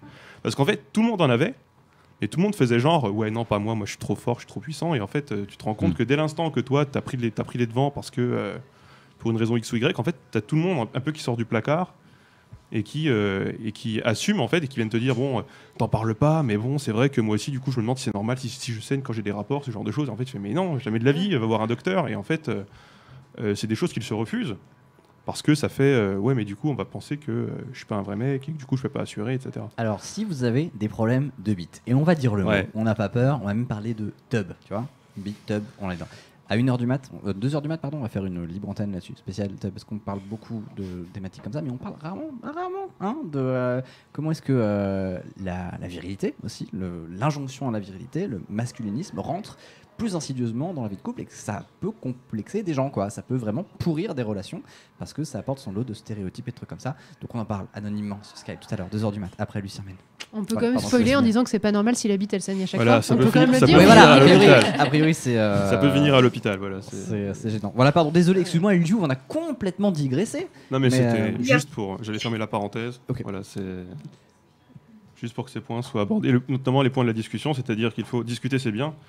Mais il faudrait déjà libérer la parole aussi, de tous les côtés en fait. Il y a un super passage dans le documentaire The Max You Live In. En fait, ils font faire un exercice aux enfants dans la classe et ils leur font finir la phrase qui commence par « Si les gens me connaissaient vraiment, ils sauraient que… ». Et on a des petits garçons qui disent des trucs, mais de fous, qui diraient absolument jamais à leurs parents ou à leurs copains, leurs copines, simplement parce que là, on a réussi à leur libérer la parole. Et t'as des petits garçons qui disent si les gens me connaissaient vraiment, ils sauraient que ma mère, elle n'est pas là le soir et ça me rend très triste. Et les petits garçons, typiquement, on leur apprend pas à exprimer leurs sentiments de cette façon-là. Et ça peut être ça peut être le rôle des parents aussi de jouer là-dessus, mais celui des maîtres et des maîtresses, de faire en sorte que les petits garçons et les petites filles expriment tout autant leurs sentiments. Mais je trouve que ça rejoint bien ton témoignage. Est-ce qu'on va peut-être... Liu, on va peut-être te dire au revoir quand même, parce qu'on va pas te quitter comme ça tranquillou. Merci beaucoup d'être passé. On se fait une bise. À très bientôt. Reste toute la nuit. Tu vas revenir, je suis sûr. Allez, à très vite, Liu. Merci beaucoup pour ton intervention. Ciao. Salut. Un petit cri derrière. Juste avant de se quitter, peut-être un dernier petit mot de conclusion, avant qu'on parle de l'existence. Il y avait un début de tour de table. Il y avait un petit début. Ça arrêtait juste là. Oui, tu peux me redire à peu près ce que tu nous demandais dans le tour de table globalement, est-ce que les discussions qu'on a pu avoir ce soir, ou en tout cas ce qui s'est passé au cours de la semaine, change un peu ton regard sur les rapports hommes-femmes dans la société ? Moi, le hashtag MeToo m'a beaucoup ouvert les yeux sur plein de choses, que ce soit à l'extérieur ou à l'intérieur, ou moi, de moi-même. Et ces discussions qu'on a eues à la table étaient en effet très intéressantes. J'ai l'impression qu'on a beaucoup parlé éducation et système, genre éducation nationale, et j'ai pas l'impression que moi je pourrais faire grand-chose demain, de dire à des professeurs faites ci ou faites ça. J'ai l'impression que ça fait partie de la solution, mais je me poserais plus la question sur qu'est-ce que moi je peux faire demain avec mon groupe de potes, avec les femmes que je rencontre, avec le public aussi, l'image publique, etc. Est-ce qu'il faut que je parle d'autres choses, etc. Et donc je réfléchis à tout ça, j'ai pas la solution, mais c'est sûr que Navo avait posté un post sur son Facebook en réponse aux réponses au MeToo, qui était je trouvais très intéressant et qui m'a vraiment beaucoup parlé, et qui est, je pense, et là je m'adresse un peu aux hommes qui écoutent, et à nous tous autour de la table, et à moi-même, qui est, je pense qu'un des réflexes qu'on pourrait avoir et qui serait pas le bon, serait de voir un Weinstein ou tous les gens accusés dans les MeToo comme des monstres séparés de nous. Si on les met dans un enclos et qu'on se dit eux c'est les monstres, les violeurs c'est les monstres, c'est un truc monstrueux. Il y a ce truc aussi, on parlait beaucoup autour de cette table pour imager la chose de t'es en soirée et ton pote s'apprête à faire un truc. C'est une version vachement fictionnée et fantasmée de c'est si évident quand ça arrive. Des fois ça arrive juste entre deux personnes dans une chambre et t'as pas vu ton pote, c'est moins évident que ça.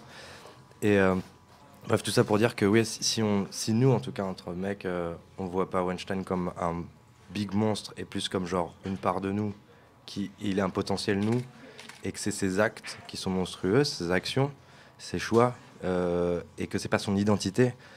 Du coup, on fera plus attention là où nous on marche. Parce que oui, en effet, le MeToo, moi, m'a vachement fait ouvrir les yeux. En fait, c'est ma partenaire qui m'a sensibilisé au MeToo, qui m'a dit, il y a ça qui se passe en ce moment, j'hésite à moi, je connais son histoire, et elle disait, j'hésite à moi poster un truc. J'ai vu qu'elle avait posté un truc, et j'étais à la fois très ému sur le MeToo, de voir ce rising of the phoenix of the woman, qui était trop cool. En fait, genre, ok, ça parle, c'est cool. Et à la fois, elle me parlait directement après du I have. C'était aussi un autre hashtag des hommes qui disaient j'ai participé. Des hommes et des femmes aussi qui disaient, des femmes aussi qui pouvaient dire j'ai participé aussi d'une manière ou d'une autre à ce délire-là, à ce silence, à tout ça. Et je me posais la question, déjà, moi, de me voir. Je sais que j'ai participé à plein à ce problème, d'une manière ou d'une autre, et de plein de façons différentes, de maladresse, de choses où j'en étais pas conscient, etc. Mais à la fois sans m'excuser totalement. Et de ça, je sais pas encore tout à fait comment agir sur ça, mais je pense qu'en effet un premier réflexe, un premier truc qu'on pourrait avoir, c'est nous entre mecs commencer à se dire que c'est des choses qui sont encore possibles. De moins le séparer de nous et de se dire on en est des potentiels, on en a peut-être été, de se regarder en face, c'est pas facile ça. On l'est peut-être toujours. On l'est peut-être toujours, et que c'est des actions, c'est des actes, pas une identité, pas un choix de vie.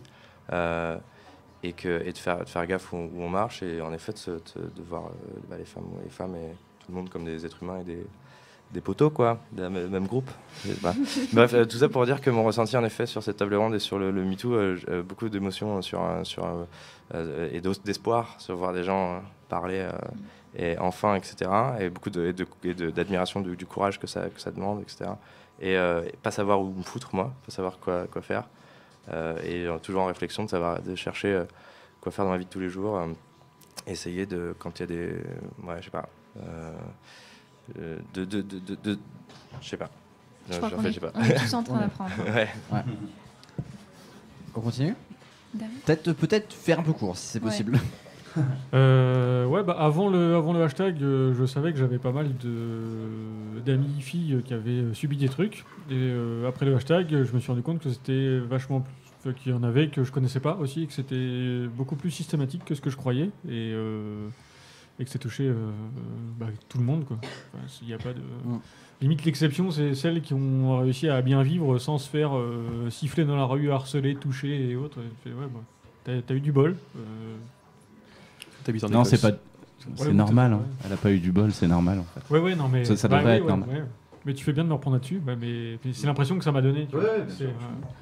Mais t'as tout à fait raison. Ouais, c'est normal. Ça devrait être plus normal. La même chose que Raph qui a économisé toutes ses interventions pour la conclusion. Il n'a rien dit pendant 1 heure et à la fin il nous a tués. T'as dit tout ce que je pensais. J'ajoute un tout petit truc, c'est que à titre personnel, moi mon ambition et ma vocation dans la vie, c'est de raconter des histoires, soit en jouant des personnages, soit en les écrivant. Et je pense que c'est de notre responsabilité en tant que créateur, et ça, dans tous les autres domaines artistiques, de mettre ça aussi au centre de nos préoccupations et de nos motivations. Et voilà, moi, je vais essayer de m'efforcer. Je m'efforce déjà, mais c'est encore plus de faire des personnages féminins mis en valeur, et de faire des personnages masculins un peu moins cons. Chloé ? Alors moi de mon côté, c'est le truc dont j'avais parlé un petit peu, on en a parlé surtout en coulisses en fait. Moi tout ça m'a fait remarquer à quel point en tant que femme on va très facilement vers l'empathie, et beaucoup d'hommes en réponse au moi aussi se sont sentis obligés de revenir vers un truc rationnel. C'est ce que j'ai beaucoup vu sur Facebook, genre attention les filles, on vous entend, mais attention à pas confondre tous les hommes, etc. Et en fait moi tout ça m'a donné envie que chaque côté en fait s'autorise un pas, par exemple que les hommes s'autorisent plus d'empathie tout simplement, et de leur dire ok, c'est ok si quand vous lisez le statut vous avez d'abord envie de chialer avant de nous expliquer la vie, il n'y a pas de problème, en fait vous avez le droit de chialer. Et de la même manière, moi mon militantisme il passe avant tout par de la pédagogie, donc de la rationalité et beaucoup d'explications et beaucoup de verbiage, et en fait je pense que ça peut vraiment changer les choses, et que je suis pas cantonnée au registre de l'émotionnel et que les autres femmes qui ont subi des tas de choses sont pas cantonnées non plus à ce registre-là. On a le droit de mêler les deux et c'est comme ça que ça sera efficace. Merci beaucoup Marie et Clem. Le mot de la fin. En fait, Esther s'était tue au début parce qu'elle voulait réfléchir. Esther, en fait, je me suis tue parce que, c'est une raison très con, mais en fait, ces histoires-là, je les reçois vraiment tous les jours et en fait, du coup, ça n'a pas changé ma perception des choses parce que, en fait, je crois que je l'avais déjà quelque part parce que je la vis au quotidien. Là où ça a changé un truc, c'est que ça a renforcé mon envie d'en parler, en fait, d'être contente que tout le monde en parle et d'être là ce soir, genre avec vous, et de pouvoir en discuter ensemble. Et même encore, je réfléchis à comment en fait en parler, même avec mon petit frère par exemple, ou avec mes potes, etc. Et donc voilà, c'est juste ça. Effectivement, t'as mis le doigt sur beaucoup de choses, Raph, et je suis entièrement d'accord avec ce que t'as dit. Je voudrais conclure en reprenant les pistes de solutions et d'actions parce que c'est surtout ça dont on a besoin collectivement aujourd'hui. La première chose qu'on peut tous et toutes faire, c'est de changer nos représentations. Pour soi-même, parce que c'est une vraie libération de sortir des cases dans lesquelles on a été enfermés, que ce soit nous les filles, à sois gentil, sois sage, fais pas de vagues, et vous les bonhommes, à jouer avec votre virilité, à se faire mal, à se faire violence et à rentrer dans des stéréotypes qui vont en fait tous nous faire mal en fin de compte. Changer ses propres représentations pour soi. Deuxième point, changer ses représentations de l'autre, effectivement, ce que tu amenais, Chloé, sur l'éducation notamment, d'arrêter de voir les femmes d'un côté et les hommes de l'autre comme l'altérité, une espèce à part, quelqu'un qui est fondamentalement différent de soi, mais au nom de certains stéréotypes qui sont de toute façon des constructions sociales. Donc changer cette représentation de l'autre. Et en fait, en troisième, on arrive à pouvoir agir concrètement. Quand on arrive à faire ces deux premières étapes, c'est beaucoup plus simple ensuite en société, dans la vie de tous les jours, avec des collègues, avec des potes, en soirée, en famille, de venir challenger ce qui se passe devant nous. Effectivement, de voir de plus en plus tôt une situation qui risque de déraper, comme aujourd'hui on est capable de le faire sur d'autres sujets de société qui étaient sans doute complètement sous le radar il y a 20 ans, 30 ans, 50 ans. Voilà. Et que demain, aujourd'hui même, parce qu'on n'a plus le temps d'attendre jusqu'à demain en vrai, que ce soit cette lutte contre le sexisme et contre les violences sexistes et sexuelles au sein de la société qui deviennent une préoccupation majeure. On va vous remercier vraiment sincèrement d'avoir participé à cette table, de nous avoir laissé organiser ça et faire ça dans ces conditions-là, c'est-à-dire sans garantie que ça allait bien se passer, que ça allait être safe, que ça allait faire le tour du sujet en 60 minutes. C'était quand même un défi. On n'avait pas cette ambition-là. Bon, on a eu 120. Voilà. Merci. 120, ouais. On a eu 2 heures du coup. Merci les trains. Mais on va pas parler de train là ? Parce que moi j'étais venue juste pour ça, du coup je suis un peu mal à l'aise depuis tout à l'heure. Trop triste. Donc, sincèrement, un immense merci pour votre participation. Et si vous devez retenir quelque chose de cette discussion, c'est qu'on est tous et toutes acteurs et actrices de la société, du monde dans lequel on vit. On n'est pas des alliés, on n'est pas des observateurs, il n'y a pas des paroles qui valent plus que d'autres dans cette société. On est tous et toutes acteurs et actrices de ce qui se passe. Merci beaucoup à vous d'être passés. Je pense qu'on peut vous applaudir. Merci. Et je vous propose de laisser la place juste avant les internets. Écoutez, on est en retard, mais c'est pas très grave. Je vous propose de laisser la place juste à RLX qui revient de l'existence. Alors, on a eu Yuffie au téléphone. Je sais pas si tu connais Yuffie. Yuffie, qui était au téléphone tout à l'heure et qui nous a parlé de l'existence. Et tu y étais tout à l'heure. On en parle ? Allez, go, installe-toi. Oui, bah, vous pouvez rester. Les internets vont